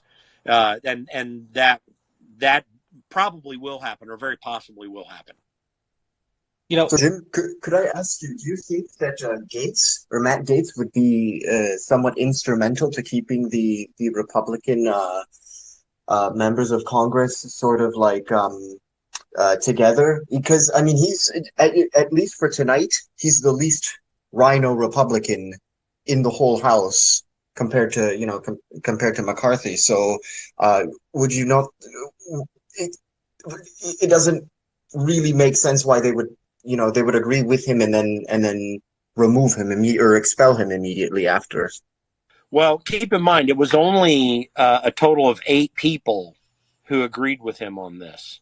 So he's got a whole caucus, not all of whom are going to be totally against them, because some of them voted against the motion to vacate, who probably are still kind of pissed off at McCarthy in a way, or at least very disappointed in him. He doesn't have broad support in the caucus. I think he's willing to do it. He knows what he's getting into. I think he's just going to, put his head down and weather that storm and keep moving forward. He has the right to do it. He's voted by the people in his district to be there. He at least has that power. So as long as he's willing to withstand all the stuff that's coming his way, then he'll keep doing it. By the way, Chip, I don't know if it was an AI thing or not, or very real, and I should text Chip to find out, but Chip Roy I think I shared it up in the Jumbotron, or maybe I didn't, but there was a tweet out where Chip Roy supposedly put out a video kind of challenging Gates. So I got to look into that more. I haven't verified it, but he's got a lot of people upset with him. I can guarantee you that. So I don't think he's going to be able to coalesce anybody, but you will see that more conservative wing of the Chip Roy, Byron Donalds folks that voted, who held off McCarthy being Speaker of the 20 back in January. That group of people is going to look for a solution. They're the ones, if they can unite it, will try to do it, for good or for bad. I don't know how they're going to do it just yet, but that's. Hey, Jim, and to the room, do you think this is good for Trump or bad for Trump? I think Donald Trump's probably going to remain neutral, as so far he has, unless something's come out. Yeah, but I, regardless of whether he remains neutral, is it good? Is this good for him or bad for him? I don't think it harms him at all in terms of becoming president. I think he's going to be able to push forward. I think that that Republicans around the country have decided that he's getting attacked severely by Joe Biden. This thing is going to clean itself up by the end of the year. We're not going to even be thinking about this next year, I believe. And I at least as best I can tell right now, we'll have to watch for a couple of days, but as best I can tell right now, I don't think it's going to harm him at all. That's just my personal opinion. No one's asked yet what the public's reaction is going to be to Matt Gaetz. And I would posit that it's going to be overwhelmingly popular with the public, particularly with the MAGA crowd. I see this decision to vacate the chair in light of McCarthy's numerous breaches of the agreement that got him the speakership, really resonating with Trump's own agenda and what he's called for. Of course, he's called for more action on the border. Of course, he's called for defunding the war in Ukraine, or for the most part, I think he has. So I think that these. The support for McCarthy is sort of centered around the DeSantis candidacy, and the support for Gaetz and the public is around the Trump candidacy. So I think this works well for Trump. Certainly doesn't hurt him. I would agree to that extent with Jim. I think he would be also in favor of what happened, and he might even speak positively to it. I can kind of picture him saying, in his apprentice sort of way, we told McCarthy, we told him, hey, you had a job to do and you didn't do it. So this is what happens. This is the aftermath. This is the business. So just move forward with it. I mean, Trump, I think he also understands and would agree that, if you're not doing the job that you're supposed to be doing, then it's out with you. I would agree with that. By the way, I want to. Oh, sorry. Go ahead. I apologize. Go ahead. Okay. Thank you. I would agree with that statement. I'd also add that now Gaetz has shown that the America First agenda, the America First initiative, I should say, is still alive, and it still has a lot of power, and it can make things happen. So I believe that this is actually going to help President Trump, and it's also going to invigorate the base.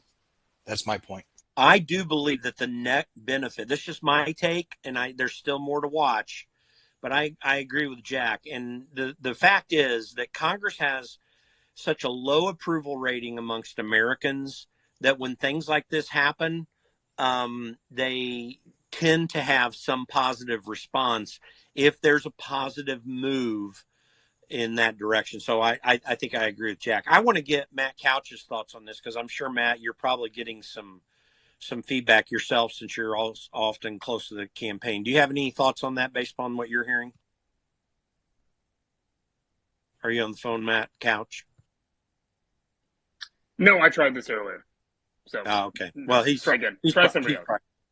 Hey, by the way, so not Jerome Powell. I do want to get your actual opinion. We love having fun about the printer. But what's your read on all this? And by the way, everyone should follow him and subscribe to him, because the stuff he's got is fantastic. He does a really good job of analyzing what's going on, particularly in the finance markets, but also the politics. But I want to get your thoughts on this too, if you can. Can everyone hear me? Yeah, everybody can hear you. And, so just to remind the audience, we're awaiting right now. We are awaiting the House is going to reconvene at some point tonight.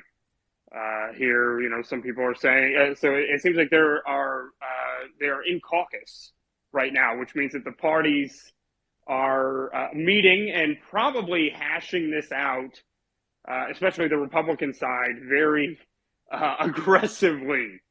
I'm sure, just to say the least. If Matt Gaetz ends up showing up in the caucus meeting, he's going to get chewed out. And I would love to be a fly on the wall in there, and we'll probably get somebody like Jim is as an insider up there on Capitol Hill, and we'll probably get some chatter that he'll hear to give us some idea of what's going in from that caucus meeting there, and then we'll gavel back in after that. But Jim, I mean, we can go to state, we can go to chief. What do you thought? Maybe you can ask your questions of Chief. Yeah, go ahead, Chief. What's your thoughts? Well, I'll say this, the most funny thing about this whole thing is that when Trump said, I'm the messenger, they're coming after me because they're trying to get you. This is what happened with Matt Gaetz right now. Gaetz is now, as you said with CNN, they're trying to get him off, not just off of committee assignments, but to expel him allegedly, if it takes CNN's word for that. So, I find this hilarious, because as soon as Gaetz talks about lobbyists and people who control the House, all of a sudden, lots of people are angry with him. Lots of people are angry that he just wants accountability for 9 months of nothing from the Speaker of the House. And you want to talk about the public sentiment, you see the ratios that go on with all these congressmen and women all across the entire country. They make one tweet saying that they stand for McCarthy, thousands and thousands of comments negative, down, booing him or her or whatever the people are, and everybody who supports the motion to vacate got lots of support. So the base itself is really behind this motion to vacate and, Matt Gaetz. And, whether, of course, that plays a factor to all of this, I will say the mood really is shifting. And I think that this motion to vacate actually benefits the more right-wing side of Trump, I think.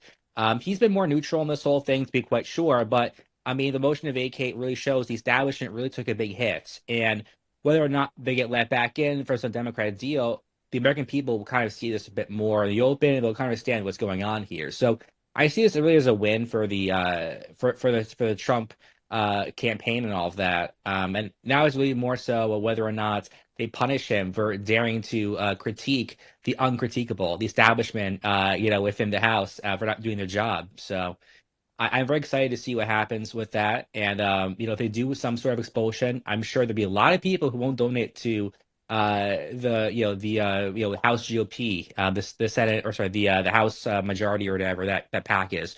I'm sure they won't be donating if they expel Matt Gaetz. So it'll backfire tremendously if they do that.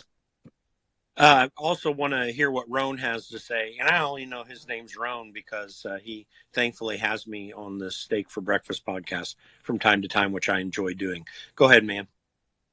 Thanks, Jim. And thanks to you and Nick and Tara for having this space. This has been awesome listening to. I'm in agreement with Chief there. I think Matt Gaetz, if he doesn't survive, it's a clear and present example of exactly what's going on to President Trump right now at the congressional level, where they're going to ride him in these meetings right now and try to take him down and, expel him or remove him from committees or anything like that. I think that'll eventually roll over. Don't be surprised if in the next week or two you see some new random legal case for Matt Gaetz, whether it be his taxes or some campaign finance stuff.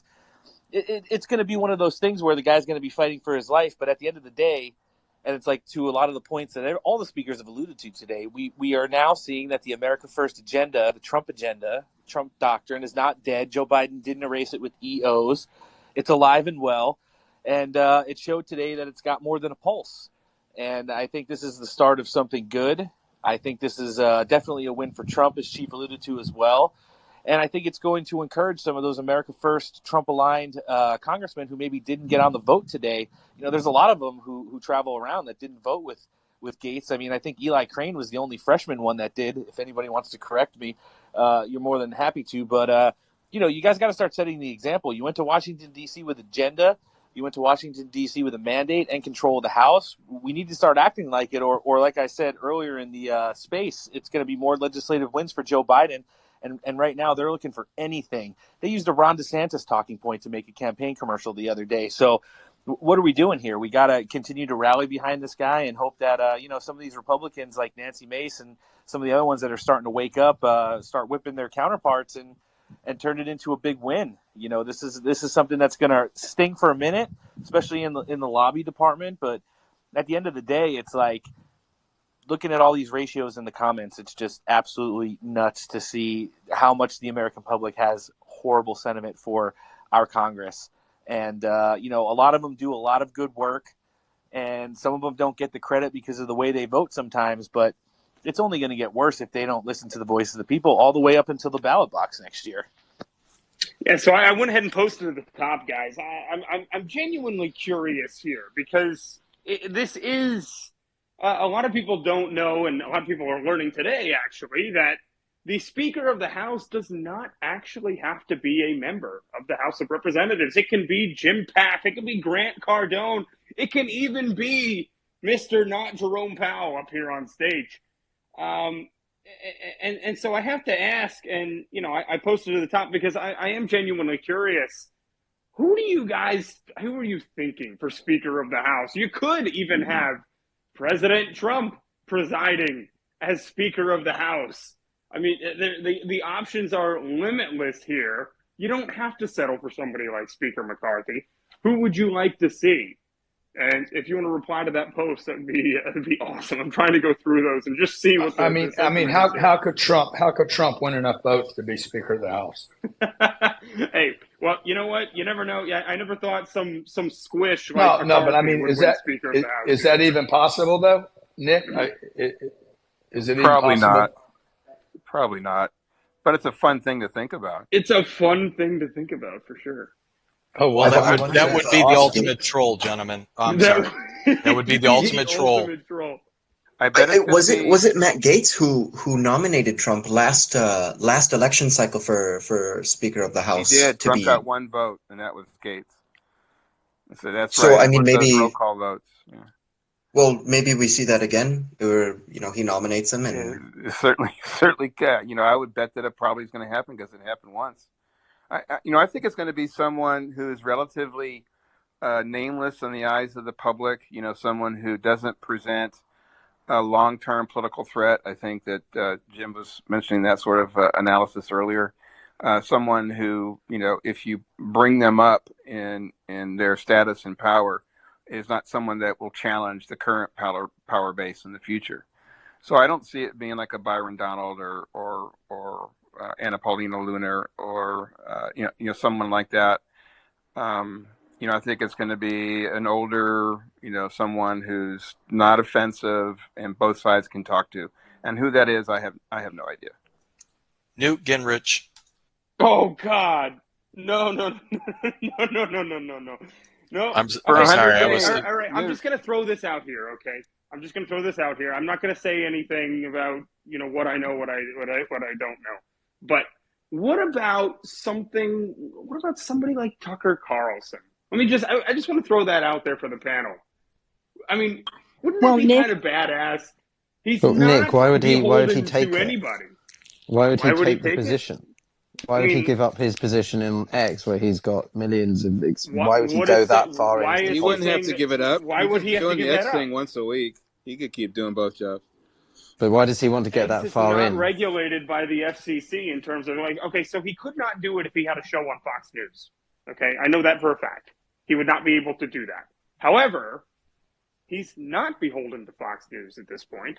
He's able to do whatever he wants to. The guy comes across as, you know, I mean, some of the stuff that he does is not expedient for him. Okay, he seems to kind of hold the line in terms of, you know, what he actually believes.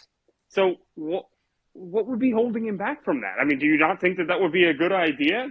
You know, I think because of his celebrity status, he wouldn't make it past, or he wouldn't get enough votes.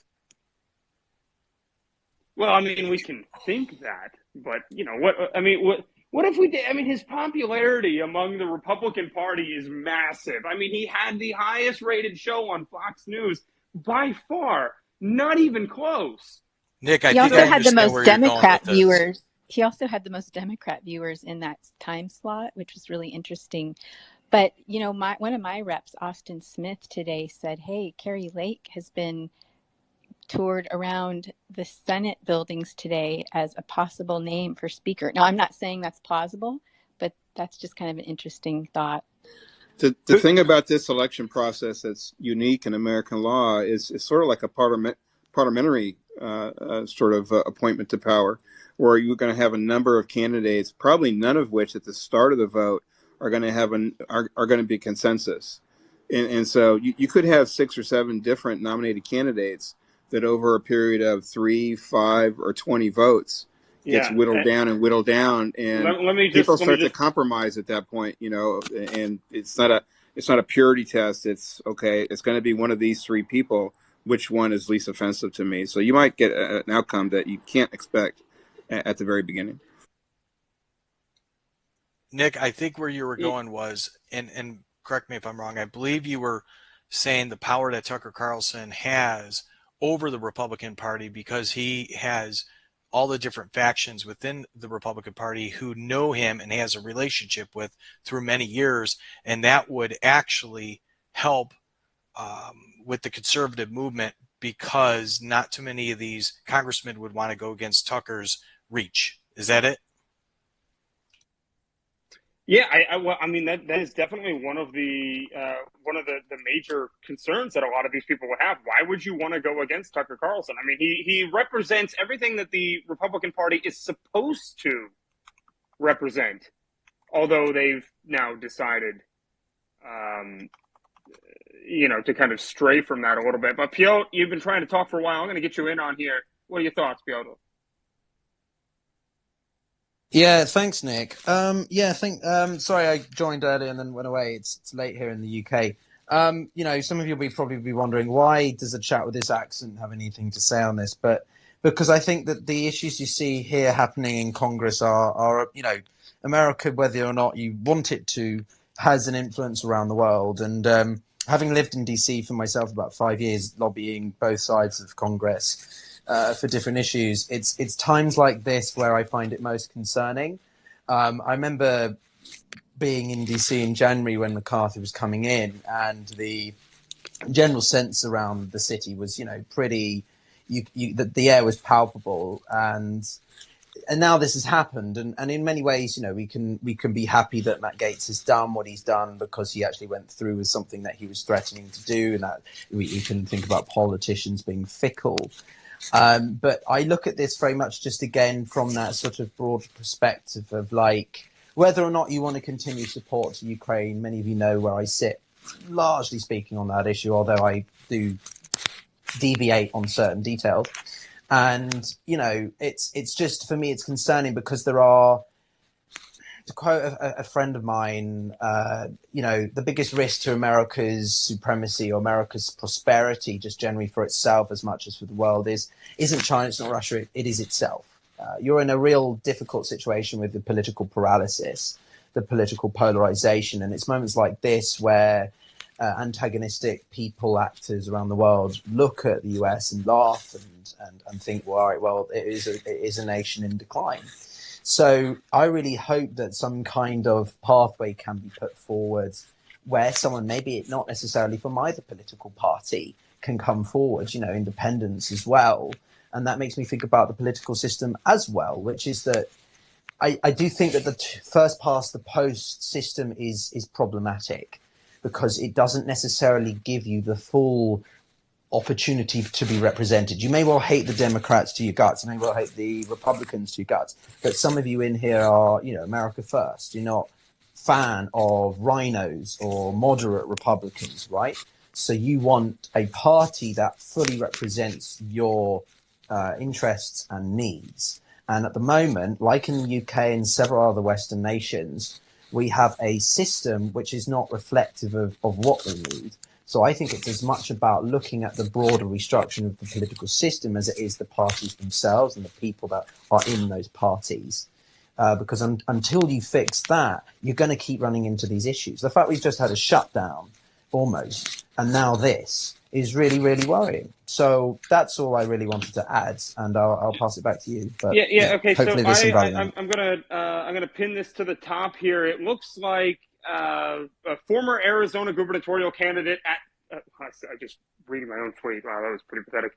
Former Arizona gubernatorial candidate Kari Lake has filed to run for U.S. Senate as a Republican. I know we were just talking about Kari Lake and how she was touring the Senate office building today. What's funny enough is her team hit me for insinuating that this was going to happen a few months ago, but all of a sudden it did happen. So I wonder why. But anyway, So take her case to the Supreme Court. I wonder why. But anyway, so she is running now for U.S. Senate, and by the way, guys, so we're kind of getting this conversation in here a little bit while the Republican caucus, the House Republican caucus, is currently meeting, duking it out pretty viciously. So for what we're hearing. And so we're monitoring that. We're waiting for them to gavel back into session. It's probably going to be a pretty fiery night here, guys. So that's why we're holding the space open, keeping forward discussion. There's actually a lot of breaking news today. And now we've just got a little bit more. I'm not sure why they would announce. Maybe somebody can explain this to me. Why would they announce on a day and file on a day with so much going on? I mean, it seems like they're going to get overshadowed by this, and so we can go into that discussion a little bit. They don't want the criticism of avoiding the attempt to regain the governorship. I guess so, but Phenom, you are, I believe, an Arizona resident. Your thoughts, sentiment on the ground there. I mean, does Kari Lake have a shot here? I mean, what? I mean, I absolutely think she does. I mean, the support that she draws, I mean, her case is still very strong. I don't know, where that's going to go, but her team can continue to fight that. I think, Doc, I think you disagree with me here, but that's okay. We can disagree.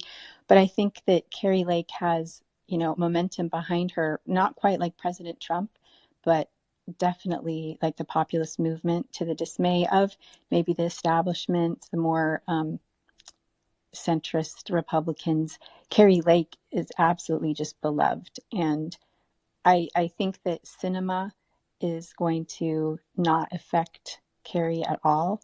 What's happening here in Arizona, we would really like to have her as governor for sure. But what's happening here, I mean, just the change in the last few years with like the homelessness, the crime, people definitely would rally behind Kari Lake. So I think absolutely. And I just wanted to say something, if I could add, I think what Piotr was saying, I mean, just like there's a populist movement here and the establishment movement, I mean, the same in the UK, there's the whole, energy play for the gas and the liquefied natural gas in Ukraine. You've got the Chevron guys and, out of Texas, and you've got the Shell guys out of London. And that's really what a lot of this is about. That's where a lot of the money's coming in, that's funding the establishment. And that's where the real push and pull is coming from. Isn't, you might know, Phenom, isn't Blake Masters also running for Senate in 2024 in Arizona? I think he is deciding not to, but someone might have more updated information. For those who don't know, Blake Masters was the one that ran in 2020 and barely lost. Should not have lost. From my understanding, I heard that Trump was like talking to Blake Masters and trying to go and tell him not to run because Kari Lake was running. That's your one. Yeah, he told him that he just didn't think that he could beat Kerry's momentum. Yeah. So, question, of course, is like, what will Blake Masters do if he's run for a different position, or if he'll do something different? We'll see. Blake for speaker. It could be. Yeah. So I'll just go ahead and say, not that really anybody cares, because they really don't have much to say ever. I mean, really, they're just in damage control and scorched earth mode all the time. The White House has released a statement saying that President Biden has demonstrated that he is always eager to work with both parties in Congress in good faith, okay, on behalf of the American people. Because the urgent challenges facing our nation will not wait, he hopes the House will quickly elect a speaker.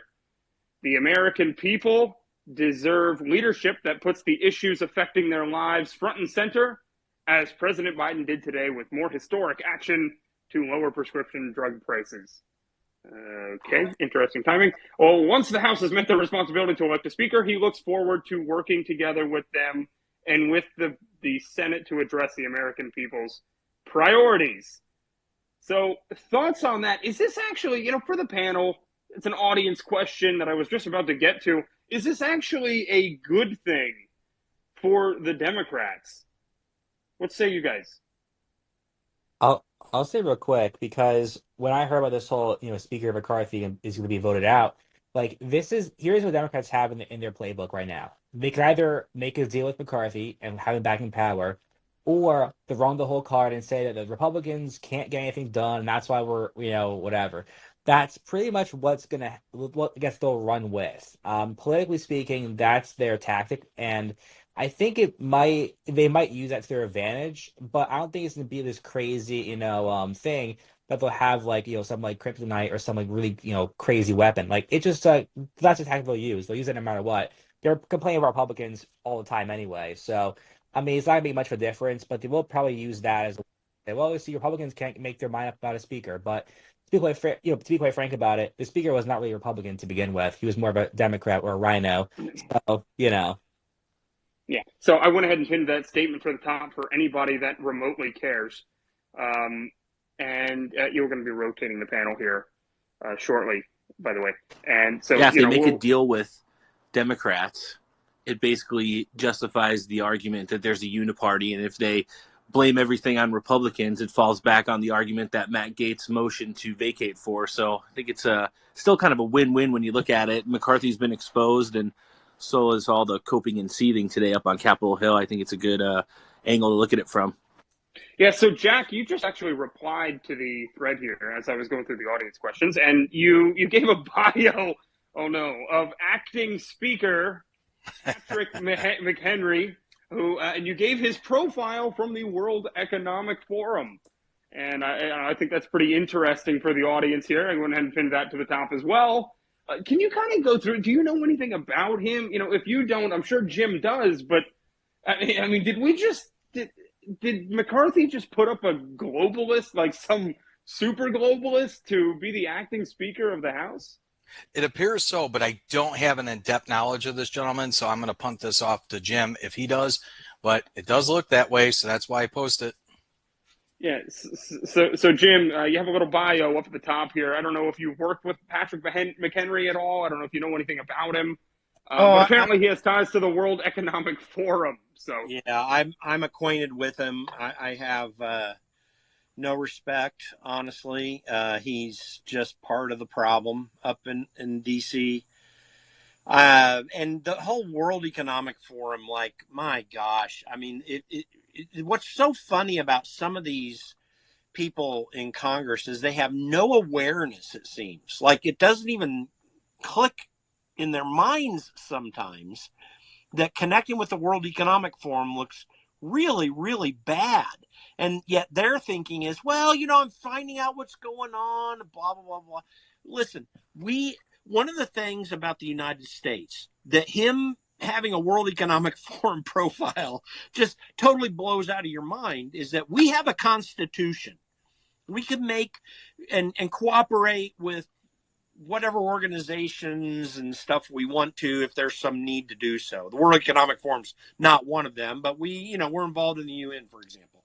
Okay, that's all fine. But the reality is that everything we do in this country must be submitted to constitutional authority. And these people just don't seem to understand. It doesn't matter if you're making a trade deal or what you're doing. If you're trying to make this deal with Iran or all this stupid crap, you have no right to be letting these supra-government organizations influence what we do in this country. They have no authority or right to do it.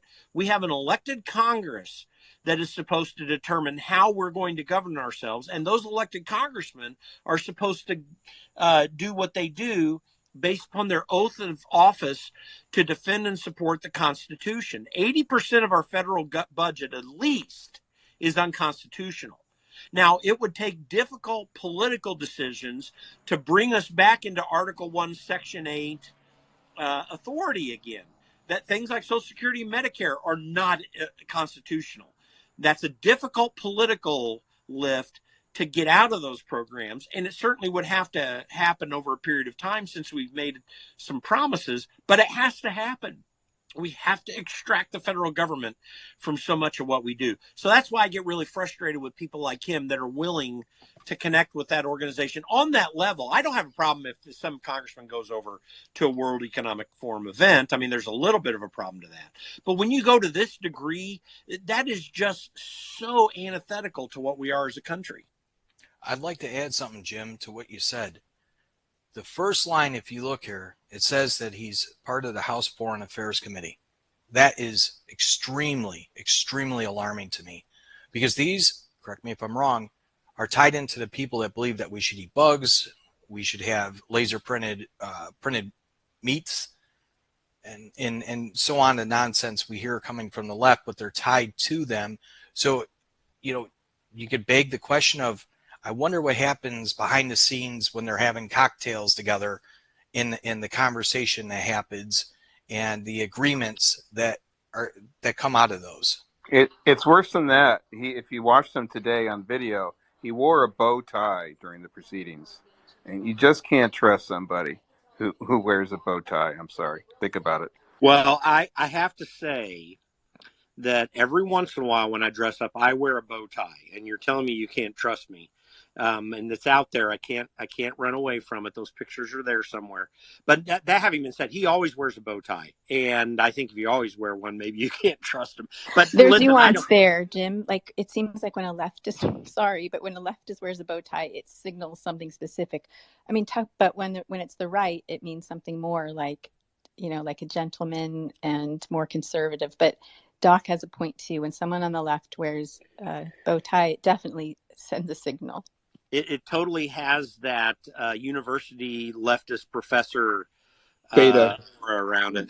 Well, yeah, can I just point out some breaking news actually, real quick? It looks like, which is kind of a surprise to a lot of us here, McCarthy will not be running for Speaker of the House again. He will not be running for Speaker of the House again. Got no chance to win again. I think that's smart. Yeah. So so that brings up the question of who the hell is next. Some people are saying RFK Jr. We're hearing a lot of things. We're hearing Elon Musk. We're hearing, there's a lot of options. Could you imagine that? Arguably the smartest man walking the planet, the richest man, he would probably look at the budget committee and be like, "What the F?"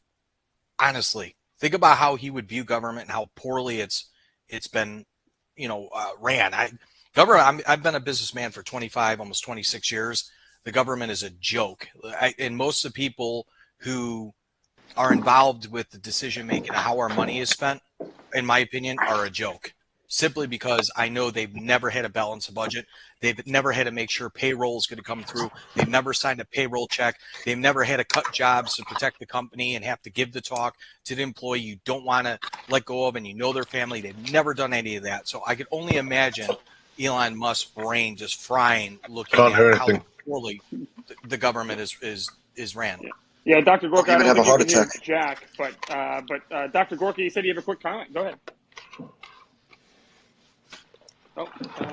Maybe he literally can't hear Dr. anything. Gorka, you there? I'll let him try to fix his mic here a little bit. But Well, by the way, real quick, just breaking. So the people I'm talking to are thinking that Emmer may make a move to this. Scalise has been under these cancer treatments, and I think he made it through, but there's really a physical situation there.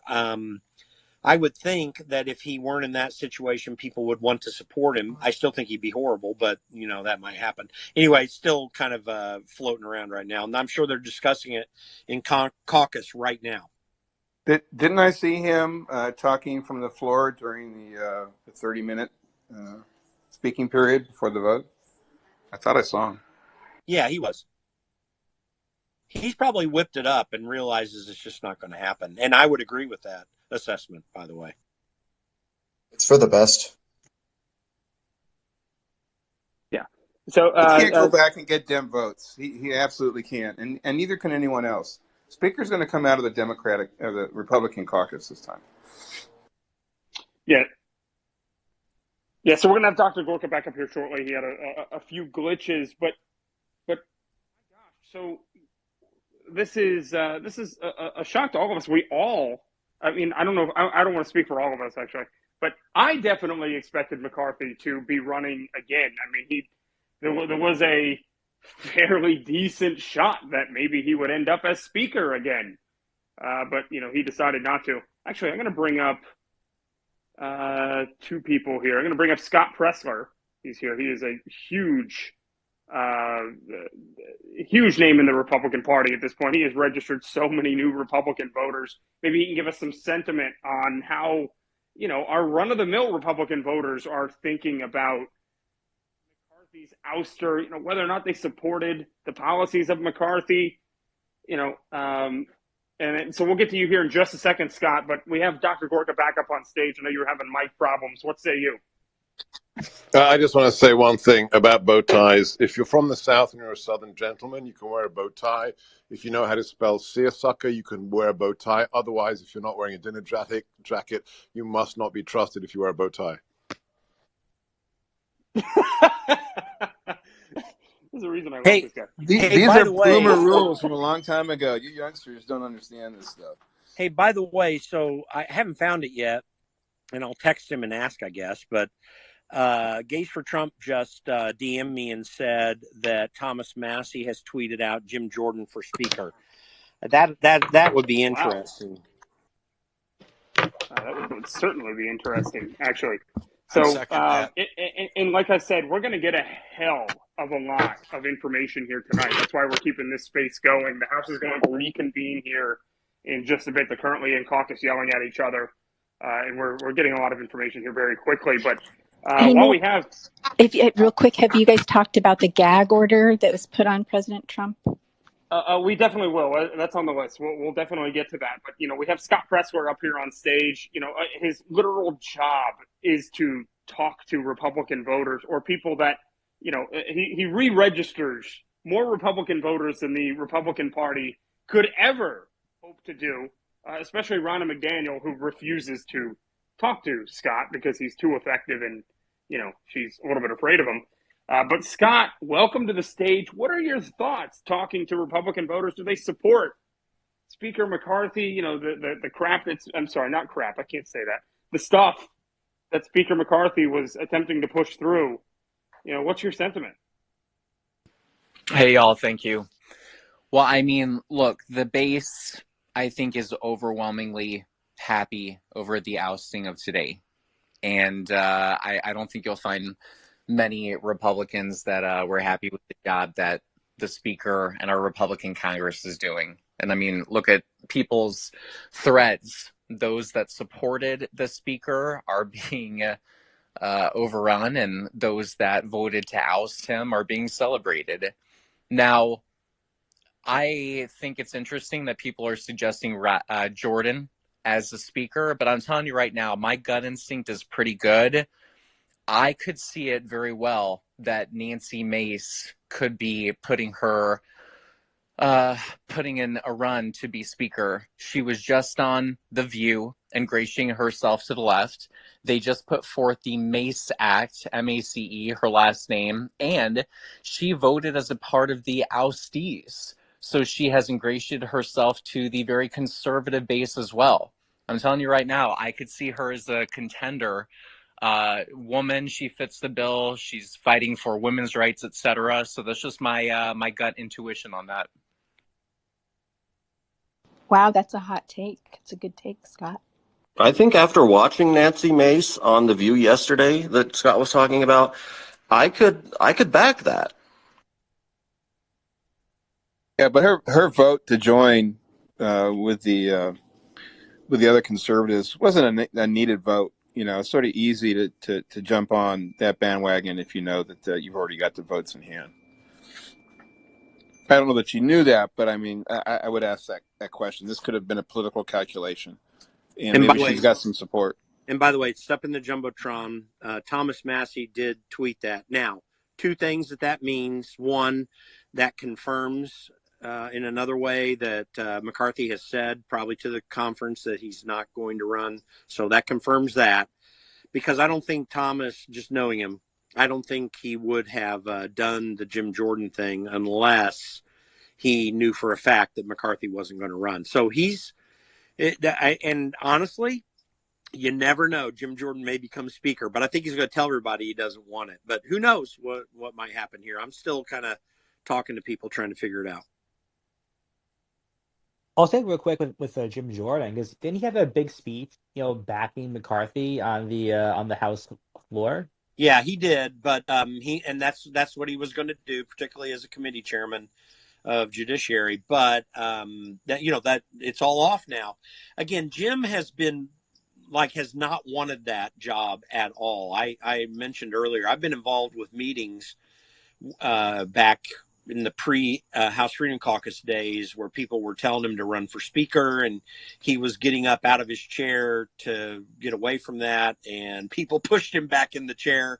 A lot of folks like him in the House Freedom Caucus wing of things. I think he's ingratiated himself enough with some others too. I don't know that enough of the caucus were. I don't think the Tom Cole wing, for example, probably likes Jim Jordan at all. But who knows? Anything can happen right now. This thing is jumbled up. It's probably not going to get resolved tonight, but you're going to see some successive votes happening eventually, and we're in for a multi-day run, it seems to me. Reading the comments on that tweet, we're definitely going to see some very developments tonight, though. That is for sure. Rapid developments here. Jim, would Jordan have to give up his speakership or his chairmanships if he became speaker? He would, yes. Wait, is that an actual rule or is that precedent? No, that's a rule. I mean, the speaker, and you cannot, let me just say this, you can't do the speaker's job and a committee chair job. It's just not even possible for a human being. Yeah, I think the roles are distinctly different. The speaker sets apart between both caucuses or between both parties. In many respects, is supposed to be an independent actor, although they never are. But I agree with Jim. I could go look up the rule, but it also may be vested in law as well. It's a good question. Yeah, so I'll go ahead and jump Cheryl real quick because I know you've been waiting for a while. And Cheryl, we've actually we met. We've gone to we actually went to Sebastian Gorka studio together, and I know you are you're getting to be a really rabid activist, which is awesome. But you represent a lot of the Republican base, and so I mean you're an everyday voter, and so I think your opinion is very valuable on this because we hear a lot of pundits, we hear a lot of people on X talking about this, big names. But by the way, I'm sorry to interrupt, Nick, but quick breaking news. Olivia Beavers of Politico has just reported Patrick McHenry, per source, quote, "My intention is for us to have a candidate forum next Tuesday and an election next Wednesday, FYI. That doesn't necessarily mean that people are going to wait to nominate people, though, which is the most interesting part about it, because it looks like we have a little bit of a divided caucus. Cheryl, jump in. Hey, Nick. Yeah, you know what? I actually am pretty much your everyday average Joe Schmo. I mean, I did run for office, but I today to me, it's all about the optics. I mean, think about that's what the country views. Most of the people that I forget he was speaking earlier a few hours ago, that nobody that's on Twitter, everybody, if anyone's not on Twitter, they're watching the mainstream media. Well, that could be, but I think that many more people are turning to social media now. So today, what Matt did, that I think is of vital importance, is to say, you know what? No more business as usual. I'm going out on a limb. I've had enough. I'm standing for the American people. The American people deserve to be put first. Our interests deserve to be put first. And he pretty much, and I know it's been a slow, long, strategic rollout to call out, I call them the deep state, but the uniparty. But today, the sentiment that I'm even getting from neighbors and friends, that I thought for sure they'd be like, oh my gosh, I've heard it before. Oh, the GOP is so screwed up. Why are you even a Republican? Blah, blah, blah. I like the Republican values, but you don't even have a party. Well, today I think Matt changed that optically. And I think that every American, it doesn't matter what side of the fence you're on, will see this as an opportunity to say, hold up, wait a minute. Anybody that voted against, McCarthy, remaining speaker, they're warmongers. He's got many donors, so they work for donors. We need to get back to politicians that actually work for us again. And that was kind of the messaging that I got just from the sentiment on the floor from Matt, from others, and the number one craziest thing that it could be very well on point. The rhinos are coming out of the frickin' woodwork with their statements. As Jim said, the White House has already put out a statement. So they're scared. They're scared that this actually could unify us, because now we really could get some ground. People would look at Republicans not as part of the GOP or the Democrats, but as Americans. Like, we don't want war. Anybody that votes, for paying for Ukraine, then you're voting against America. So anyway, I know that's kind of a lame way of putting it. I can be much more eloquent, but I've just been so listening to everybody. I lost my train of thought. But yeah, I thought today, optic wise, and let's face it, the world runs on optics, was genius and historic. And I really do believe it's going to make people, even watching frickin' CNN, they're going to talk about it. And I think it may very well have people taking a second look, going, wait a minute, they're right. We haven't had a voice. I don't want war. I don't want to pay for Ukraine. So anyway, I will land my plane there, and thank you very much for having me up.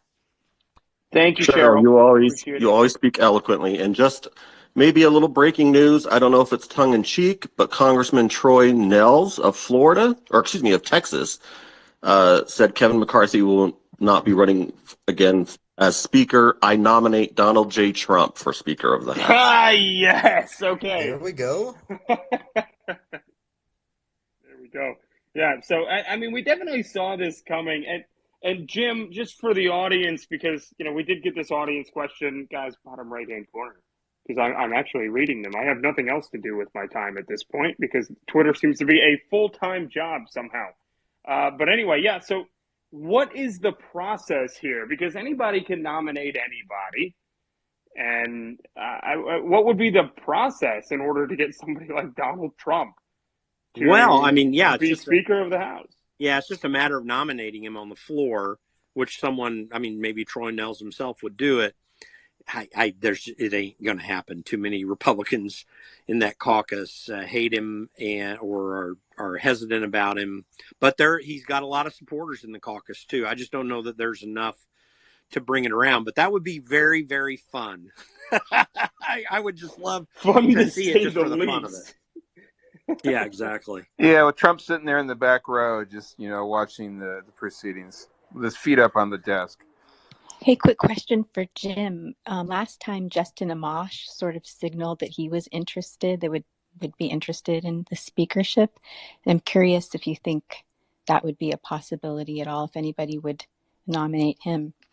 The most likely person to do it ever would be Thomas, who said he's supporting Jim Jordan. I'm sure that people have talked to him. In fact, I can almost guarantee you that Justin and Thomas have talked on the phone. They're very close friends, but I've been watching Justin's feed as well too. He has not made any mention of it. So, but I think it'd be cool. Actually, Justin, I got to know Justin pretty well, and we communicate from time to time.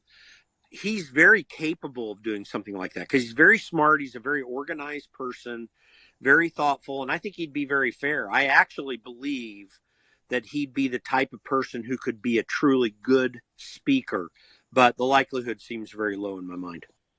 Jim, do we know if any non-representative has ever been, elected as Speaker of the House by the body? I believe that Schuyler Colfax, when who was a Civil War Speaker of the House, I believe there was a period when he was not an elected congressman that he remained Speaker of the House. But I'm not absolutely certain. I'll have to look it up. Sounds right to me, but I can't place a specific memory. Piotr, jump in. Yeah, I mean, in my mind, a week to make a decision of this gravity seems a bit long, doesn't it? That's my first kind of open-ended question. I'm not an expert on the intricacies of the U.S. electoral, well, in this case, but I mean, interesting couple of candidates. Jim, I would like you to unpack a little bit more about, what you would be looking for from your experiences on the Hill in terms of possible candidates. But Nick, also to your idea earlier about Tucker, the reason I was pushing back was just because if you get directly involved in the political sphere, I know he doesn't have anything to lose in terms of his presence on X and so on, but it's just like once you're directly involved with it versus whilst being a very well integrated commentator, those are two different things. So I'm just not sure whether we would see someone of a pop culture nature wanting to sort of jump into the fray. What about someone who was previously in politics but has since left, being obviously aware of age and that sort of thing? And then also, the other point I also just want to reiterate, I think, is just for me as a non-American, having lived in the States, it is quite disturbing the fact that all the Democrats were willing to vote against McCarthy just because, even though there is meant to be this very, clear partisan line on certain issues, but because of the way that it's the politics is so politicized, right? That's now the situation. So sort of, how do we come back from this, I guess, is what I'm curious about people. I know people's standings about McCarthy and Lauren Boebruch and whatnot, but I'm just curious what people think about here, not just in the immediate here and now, but longer term in the run up to 24. How do we sort of come back from the precipice a little bit and try and find some kind of constructive way forward aside from just picking a speaker? Because if we don't, then surely we're just going to encounter more shutdowns, possibly, or more, major issues aside from just picking the Speaker of the House. Well, by the way, lots of questions there. Yeah. No, by the way, there can be no more business in the House until the Speaker's chosen. That's a requirement. 1, 2. It's going to be even though there's an acting Speaker. I mean, much of a soy boy as he is. His acting power is limited to just organizing the election of the permanent Speaker. Yeah, that's the only purpose of it right now by House rules. There must be an elected Speaker to do business because the Speaker formally runs the calendar, which includes, by the way, committee hearings. Even though the committee chairman can run it, they have to coordinate it with the Speaker and all this sort of thing. So, but as to Piotr's question related to people, there is a significant moderate wing of the Republican caucus, which, and I call that the Tom Cole wing. He's roughly the leader of that, not formally so. And those people have got to agree on it or you're just not going to get anything. And they are pretty hard-headed about what they think when they decide. They don't like House Freedom Caucus people. They don't even kind of like Republican Study Committee people all that much, which is a broader group of conservatives in the caucus. But that's why a guy like Tom Emmer could now really rise to the top, because they're going to like him well enough. He's the current majority whip. So, but again, I can't predict who it's going to be. But it's going to lean towards someone of a Tom Emmer sort, who's, I mean, I think fairly conservative. I've got friends in Minnesota who are as much on the House Freedom Caucus way of thinking up there, who like him a lot and are friends with him. I'm acquainted with him, but I don't know him real well personally. He'd know who I was if I walked up to him. But the thing is, I think that there could be some potential support for him. And I know I'm kind of stuttering in my speech saying this. I'm thinking out loud. But that's a possibility. That really could be where it is. I still think Scalise, having just gotten out of cancer treatment, is very unlikely to take that on. It is a very challenging job, because not only do you have to run the House, and you've got to be there even when they're out of session for certain things, but you've got to travel the country and do fundraising, because that's part of what the Speaker does, whether he should or not. So there's a lot there. Emmer's a guy who could do it. I think he's ambitious for it, and this very well might be his opportunity. And I don't think Jim Jordan's going to want to do it. I think he'd be a good Speaker. Can I just jump in quickly? But so just on this point though, when you look at candidates potentially for replacement, what kind of not just the character and the personality, but what kind of skill set are you looking for? Like someone who's got a focus primarily on domestic issues, someone who's got a little bit of comprehensive with foreign policy, someone who's focused on the south border. What kind of issues are a priority for the Speaker of the House, or is it literally just someone who has the ability to bring people together, a personality that can be appealing to both sides? Piotr, it's that last thing that's the most important thing. Not even necessarily is it though, issue. Jim? Is it really though? Did Nancy Pelosi bring anybody together? Let's be totally honest. Well, okay, here. Nancy Pelosi was, for her party anyway, she had to be one of the best speakers that they've ever had, because she just railroaded everything through. I mean, rammed everything through. Why can she do it, but no Republican can do it? What's up with that? Well, the reason that it's the challenge for, I'll answer the Nancy Pelosi and the Build Coalition's question here in a moment, but the reason that Republicans have a hard time with it is because you've got a more diverse attitude amongst the various people in the Republican caucus. Democrats presently go lockstep. By the way, Republicans were lockstep pretty much, or close to it, in the late 19th and early 20th century. If you watch the movie Lincoln, you learn about an important faction that existed during the Civil War, which was the so-called radical Republicans and then the more moderate Republicans, but they still roughly went down the path together. There wasn't a real strong division.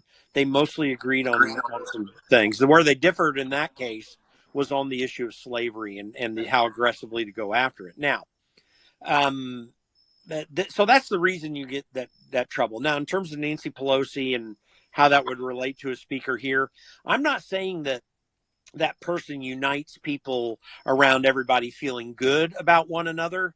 That person has to unite this caucus by getting the votes and then being willing to give as many of those people whatever they want as possible.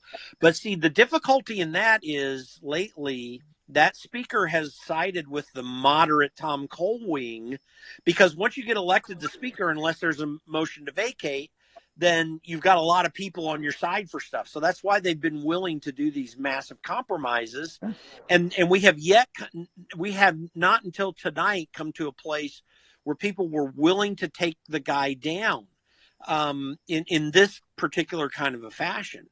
But that did happen with Boehner and Ryan. But again, you went back to this largest part of the caucus being moderate to actually kind of left, and they're willing to compromise in this spending pattern we have. So that said, it does have to be someone that can sort of unite that. It won't be on touchy-feely. It just means that people are willing to say, okay, we'll be behind you for a little bit, and now it's going to be until you screw up, and then we'll take you down again. So we're about to learn a lot here very shortly, because it looks like caucus is we're going to be gaveling back in here shortly, weirdly. But McCarthy is going to speak here in approximately 10 and a half minutes, and we're going to stream that here live. Hey, Nick, Hear can I what ask a he has question? to say. We might learn a lot there shortly. Yeah, go ahead, Doc. So I missed it. Did they say they were absolutely coming back into session? That's what was said earlier. I've heard I have no reason to believe that's changed. I'm not sure though. Yeah, by the rules, they have to come back into session to close the House for the day. They have not done that, so they will do that formality at least. At least. But we're going to have McCarthy coming here and spilling whatever he wants to spill here in 10 minutes now. So just letting you guys know, we will have that live. But in the meantime, let's keep arguing here. Nick, I wanted to add something. You asked about the Democrats, why they're always in line. My apologies for interrupting you. No, please. I asked a political insider the same question while I was, meeting with different sitting congressmen and whatnot at CPAC. And I said, how is it they're always on the same page? I mean, they never, ever, change up. And he goes, well, it's because Nancy Pelosi will send the FBI to your door. And they all know it. I now, with everything that's come out with the FBI and how it looks like it's been weaponized by the DNC against Republican candidates, at first I kind of, that's kind of a far-fetched answer, but I don't know. Maybe it's legit.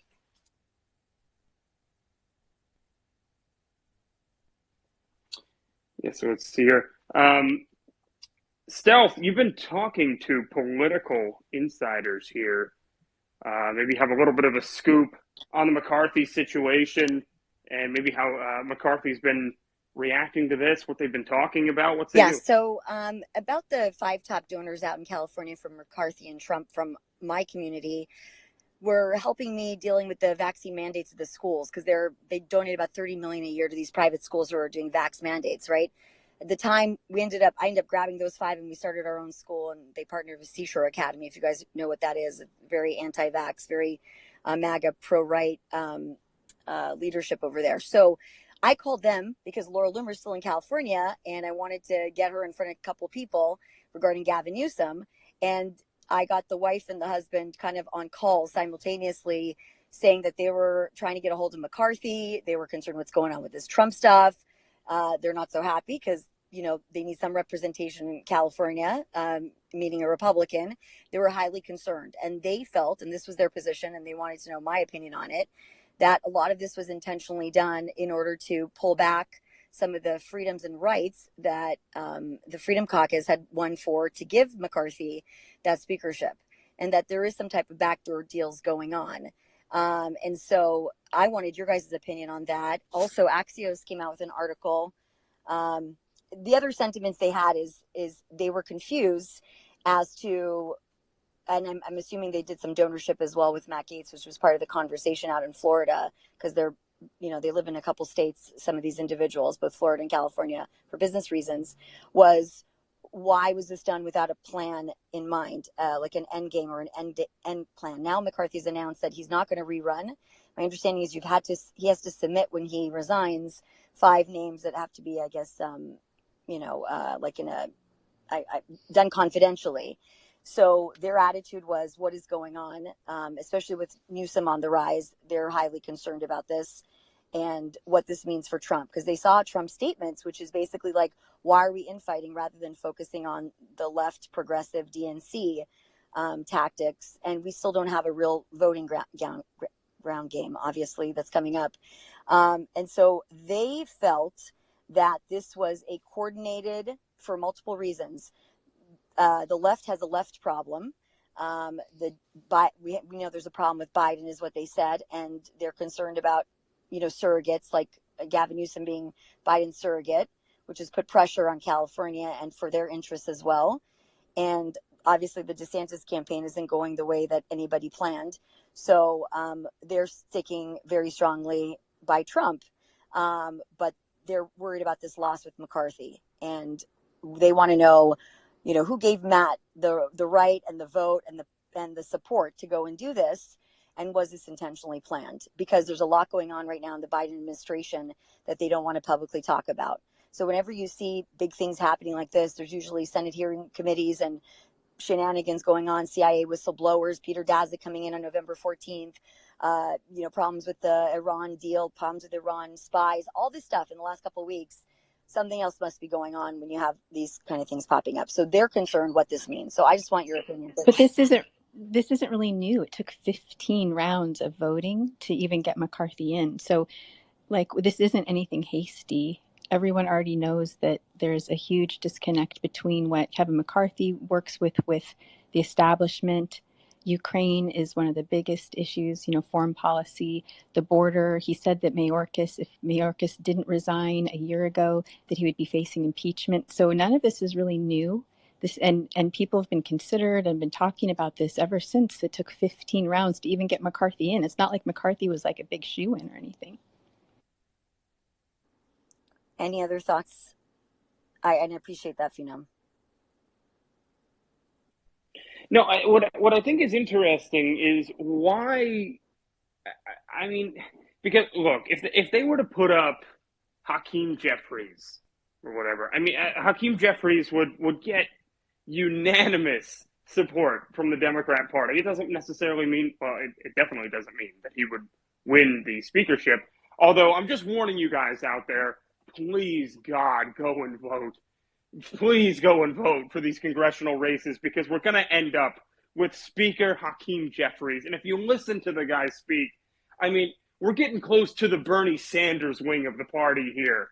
I mean, you thought Nancy Pelosi was bad. Yeah, that's what I mean, Jim. I'm saying, you think Nancy Pelosi was bad.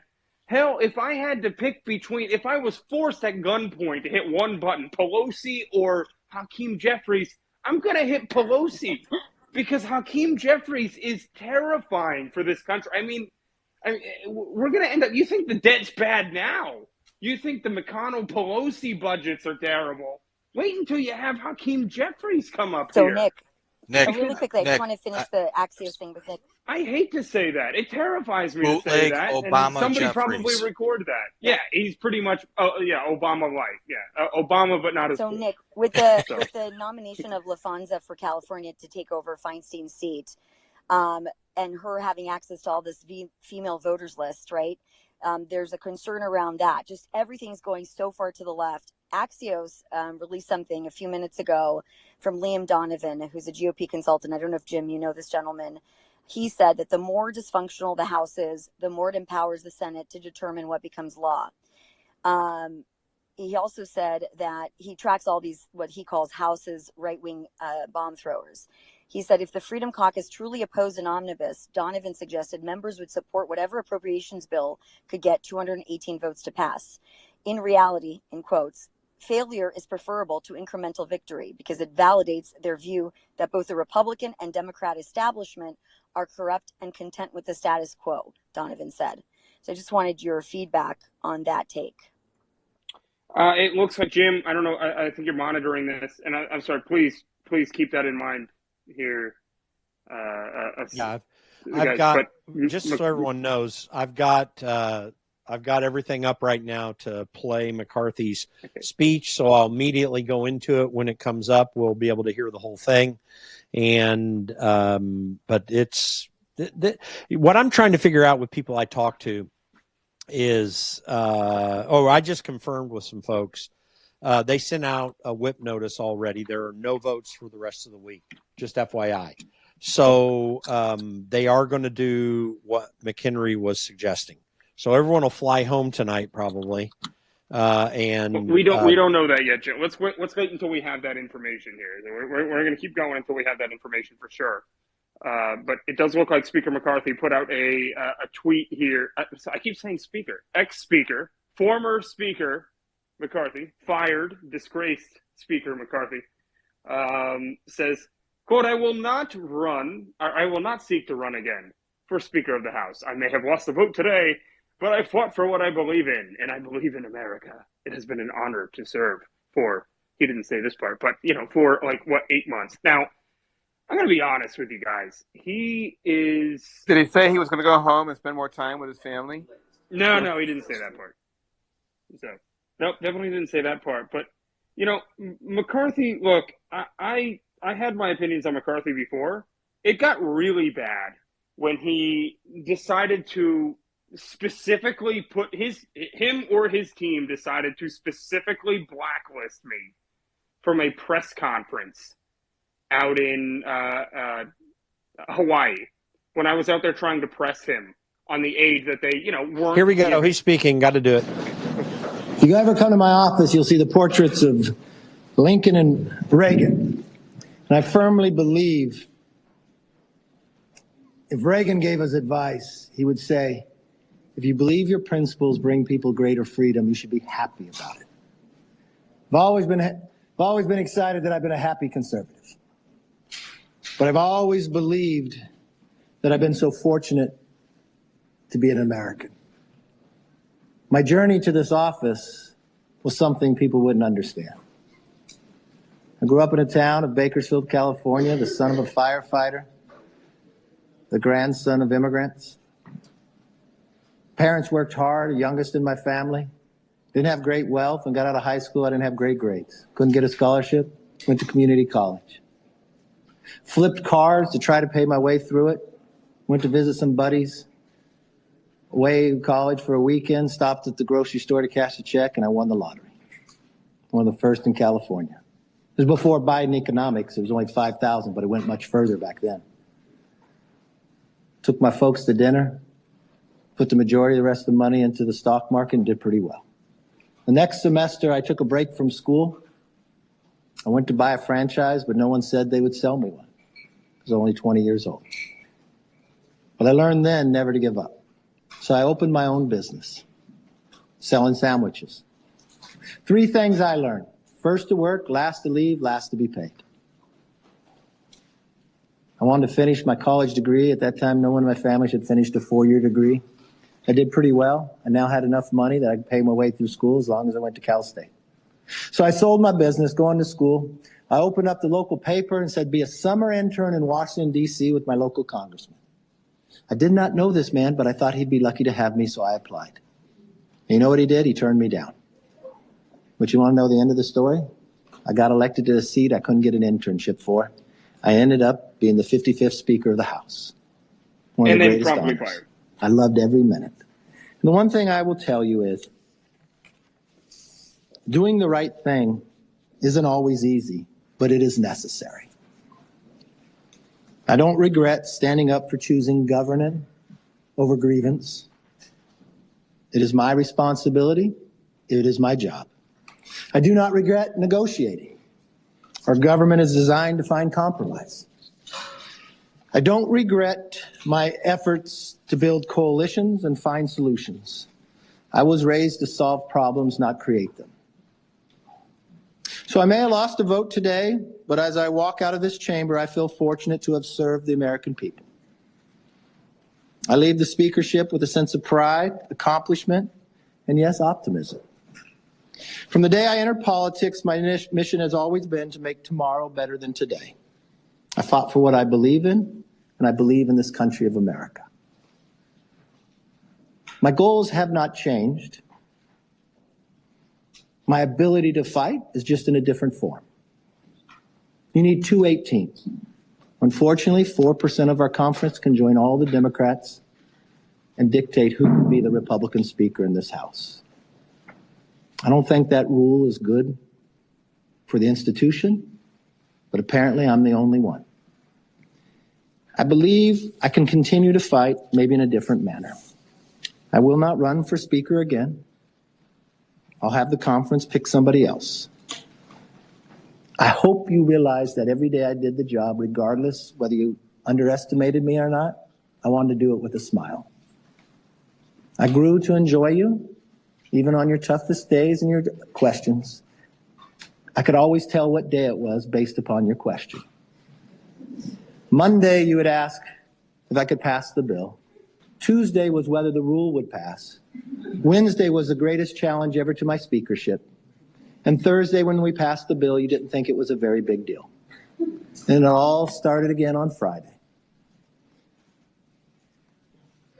You know, I wouldn't change a thing. I do believe I got a new portrait in there too of Teddy Roosevelt. You all know the man in the arena. One of my favorite parts of it, who errs, who comes up short again and again, but there is no effort without error and shortcoming. Who spends himself in a worthy cause, who knows the triumph of high achievement, and if he fails, at least he fails while daring greatly. I always like to take a risk. Saturday, I took a risk for the American public. Regardless what anybody says, no one knew whether that would pass. The Democrats didn't want that bill. Yes, they pull a fire alarm. Yes, they do their conga line. Yes, they wanted to delay. But it was all for the American people. I could not look the troops in the eye and say I would not pay them. For those who spoke on the floor, I thank them for their positive talks. I don't know what those who voted against and said there was some deal, they were never a part of any deal. For those who said about what we accomplished, I'm proud of what we accomplished. From the Parents' Bill of Rights to our energy bill. But if they want to hold me liable because the Senate didn't take it up or the president didn't take it up, that's politics for what I know. But the one thing I do know, this country is too great for small visions of those 8. To any child that are listening and who are coming to visit the Capitol, this is a place I want you to visit. I liked opening the Capitol back up again. I liked taking away the metal detectors. I liked committees being able to work. I liked people being able to visit. I hope you liked being able to be back in. I think it was important that members actually show up to work as well. You know, to paraphrase Lou Gehrig, he said, I might have been given a bad break, but I truly still consider myself to be the luckiest man on the face of the earth. There's no other country that you could rise to be the 55th Speaker, not get an internship, and be able to fight for the American public. So it was my greatest honor to be able to do it. I love my conference well. I love to be able to ability. I've been a part of the leadership team for quite some time. We won 2 majorities. As leader, I'm proud of the fact we only gained races, only gained seats. I'm proud of the fact as a Republican leader, we elected more women. We elected more minorities. We expanded the base. I'm proud of the fact that for the 5 years I was leader, 2 election cycles, we gained 5 more seats in California, 5 more in New York. We won in places no one thought we could win. The same thing, you would underestimate me. You always said we'd lose each time around. We kept gaining. I intend to make sure that we gain and keep the majority in the next cycle as well. With that, I look forward to your positive questions. Yes. He's definitely going to work for Fox News. Cool, I'll look at that. You still obviously been a lot of loyalty to the Knicks conference. We've heard you say approximately 10,000 times that you never give up. So I'm wondering, why not? Why did you make the decision not to put your name forward again and try to grind it out like you did when you won the job in the first place?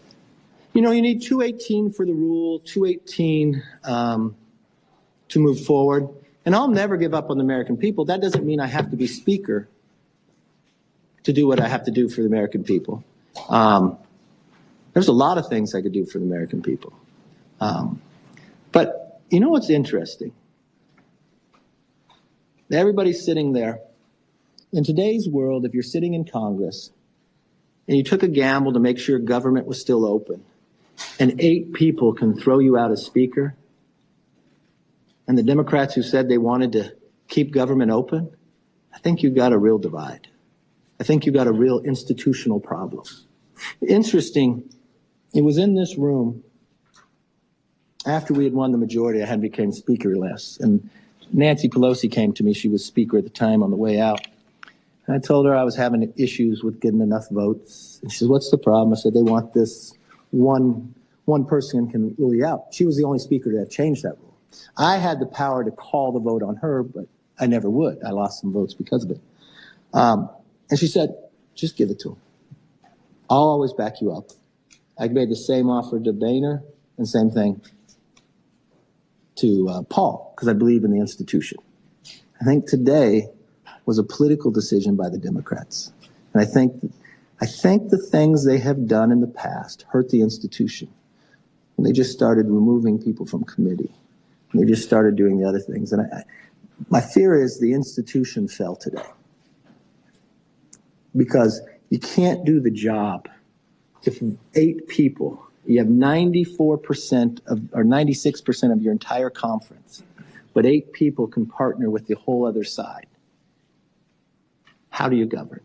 And for them to make a motion on me because I made a decision for the country that they agreed with, but they choose to do the other, that becomes a problem. Yes, sir. So, one, are you planning on endorsing a successor to you? And then I might.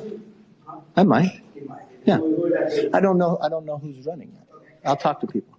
And when you look back, is there anything you could have done differently to what those 8 members? Yeah, a lot of them I helped get elected, so I probably should have picked somebody else. Don't give up on you. I see Jim Bates here. There's others that really, really support you. You know, we nominated again. If you keep getting nominated. You know, I love these 200. They've gone through so much. They're down in the conference. They want me to. They'll say they're going to keep voting for me. I think you should put the country first. You know, this job was never about me. What? I hope you felt that I always felt, what can we do best to move forward? I mean, I treated Hakeem the way I wanted to be treated. I'd tell him things we were doing throughout, so he never was questioned. I wanted to bring the body back differently. We created a select committee on China. I changed the Intel committee. They just came back from MIT where they all had bipartisan briefing on AI and quantum. Started doing briefings with AI, the whole conference of Republicans and Democrats alike. We're far from solving that problem, but I'm proud of what we were able to do there. So we'll continue. Yes, sir. When did you make this decision? Did you know both of they succeeded that you would not run again, or was this right afterwards? You know, not all those 8, but these are the same people that never voted for me. They thought it was big. They went to present after we went through 15 rounds. Why do I do something for myself that can hurt the country? Why create? I'm not quite sure those individuals are looking to be productive. It concerns me as a Republican based upon watching what they do. I want to be a Republican and a conservative that governs. And we're going to have to find our way to do that. The challenge is we had so many opportunities. These are the same people that sat on the floor and criticized me that we didn't get all 12 spending bills done, but we first had to do a debt ceiling that they didn't support. They held up every appropriation bill in the summer because they wouldn't let it come through. After the debt ceiling, they stopped us from doing anything on the floor. When we had a continuing resolution that would do something on the border, I listened to one talk about how it made him think about the border and when he voted against it.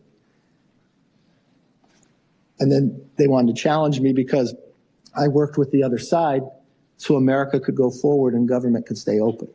You know, if you have to lose for something, I will always lose for the country. It is a much better battle to have. Yes, sir. He should have used a speechwriter. Jesus Christ, that was cringe. That was cringe. Do you think I let it? I mean, for the whole point, I mean, if you talk about like a Gates, the Gates came to the whole conference and said, we will never use this. We'll never use this, you know. I mean, this is a man that sat there on the 14th vote and said, okay, I'm going to vote for you next time, and falls back and not. So, I mean, it's just the trustworthiness of a lot of individuals. It makes it difficult. But I do not think, regardless of who the speaker is, that you should have that rule. You know, everybody had it but Pelosi, but it was never used until it started getting used against Boehner. And if the entire other, if you can always count on the other party to vote in the block against it, then you're allowing 4 to 5 people to control whatever. So it doesn't matter even if you have 96%. So that is not a government that works. That is chaotic. Yeah. Okay, but go right ahead. I hear you talking about the challenge to Republicans. I wonder what you think this means, what this says about the Republican Party. I don't think it says about the Republican Party. I think it says something about some people who are not a conservative. I mean, if you were a conservative and you only had one entity making the battle and you vote against securing the border, you vote against cutting this wasteful spending, and then you partner with all the Democrats. Now you'll phrase it all the other different ways. That's not a conservative. Look, you all know Matt Gaetz. You know it was personal. It had nothing to do about spending. It had nothing to do about everything. He's so full of shit. He was liar. It all was about getting attention from you. What I mean, a creep. we're getting email fundraisers from him as he's doing it. Join in Well, you quickly. get big establishment money. That's not governing. That's not becoming of a member of Congress. Coming. And regardless of what you think, I've seen the text. Speaker, it was all but now about his ethics. gaslighter in chief. I'm so But glad that's he's all right. gone. That is left. I just want to hear Gates' side of this. Sorry. Somebody play a No, violin. I said he asked about that. I haven't thought about that. I said, yeah. And then just where you're placing the blame, you said the institution is. No, look. No. I'm not going to blame him. I'm a victim. There's not blame anywhere. What Look, happens when you spend too much time in I California? give it as good as I get it. Don't ask Right? specifics. So Bloody hell. it's you know the challenge. I knew going in, you would take a poll all the time. Is he going to get thrown out this week? But you know what? If I lose my job over doing what I truly believe was right, I'm very at peace with it. You asked earlier, like, when did I decide? I knew they would make the motion on me. It didn't make one bit of difference. I felt very comfortable in that decision. And I think the American public believed that decision was right. Phenom, Gavin Newsom wrote those That's the talking conference's points. decision. Well, apparently not. Still in another way, would you consider having a position somewhere in Congress, whether it's leadership or chairmanship? No. There's a lot of great people in conference. There's always other people to do jobs. It is amazing the talent that we had. And the one thing I've always hoped as speaker that we lifted more of that talent up. I look at people doing a lot of different jobs and the different opportunities we did, and they're doing an exceptional job. We have so much talent. It is remarkable. Yes. Is this kind of in your mind a little bit preordained from the beginning? Obviously, it was a much more narrow majority than what you anticipated, what Republicans considered. 15 rounds, the longest speaker's race since 1859. I made history, didn't I? Well, you did do that, yeah. But was that kind of always thought that it was inevitably going to go this because of the narrow majority and because the writing might have been on the wall? Well, would any of you think if it took that long and you had a one person, you knew it was always a possibility, so that was fine. Didn't bother me, didn't change any of my decision I made. But it was interesting. I read a tweet the other day of Matt Rosendale. He goes to Mass every day. But you know what he said his prayer was all last year? That Republicans didn't have a big victory, that they had a narrow victory. When you have members like that are part of your team, you got a tough team. You know, look, when I was in business, I got to hire and fire who worked with me. Somebody else hires them, somebody else fires them. My job was to inspire them. I think we did some good work, and I think we'll continue to do great work. Yes, sir. Can you reflect back on 2010 when you guys were the young guys, right? You, Paul Ryan. Eric Cantor, yeah. Now, all three of you guys have been essentially. Well, we're not that young anymore. Well, all three of you have been pushed out by so-called more conservative. No, let's be fair, and it's wrong that you ever say. They are not conservatives. They voted against, one, the greatest cut in history that Congress has ever voted for, $2 trillion. They voted against work requirements. They voted against NEPA reform. They voted against border security. They voted against. They don't get to say they're conservative because they're angry and they're chaotic. That's not the party I belong to. The party of Reagan was if you believed in your principles that you could govern in a conservative way. They are not conservatives and they do not have the right to have the title. Yes. Well, now the party is more like Lincoln. So if you get in the way, the train's going to run you over. Why do you say that? Because your question doesn't hold true to history. When Donald Trump was president, we did tax reform. You can look at all of our different successes. So, I mean, you may dislike the policy, but we've been very successful. You watched the Abraham Accords. I mean, you can go victory after victory. The price of gas, we were energy independent at the time. We had more businesses growing at the time. We didn't have to evacuate our embassies. You know, it's easy on its merit to see the difference of what Biden has destroyed America to what the policies we were able to create. Please, someone pull the fire alarm.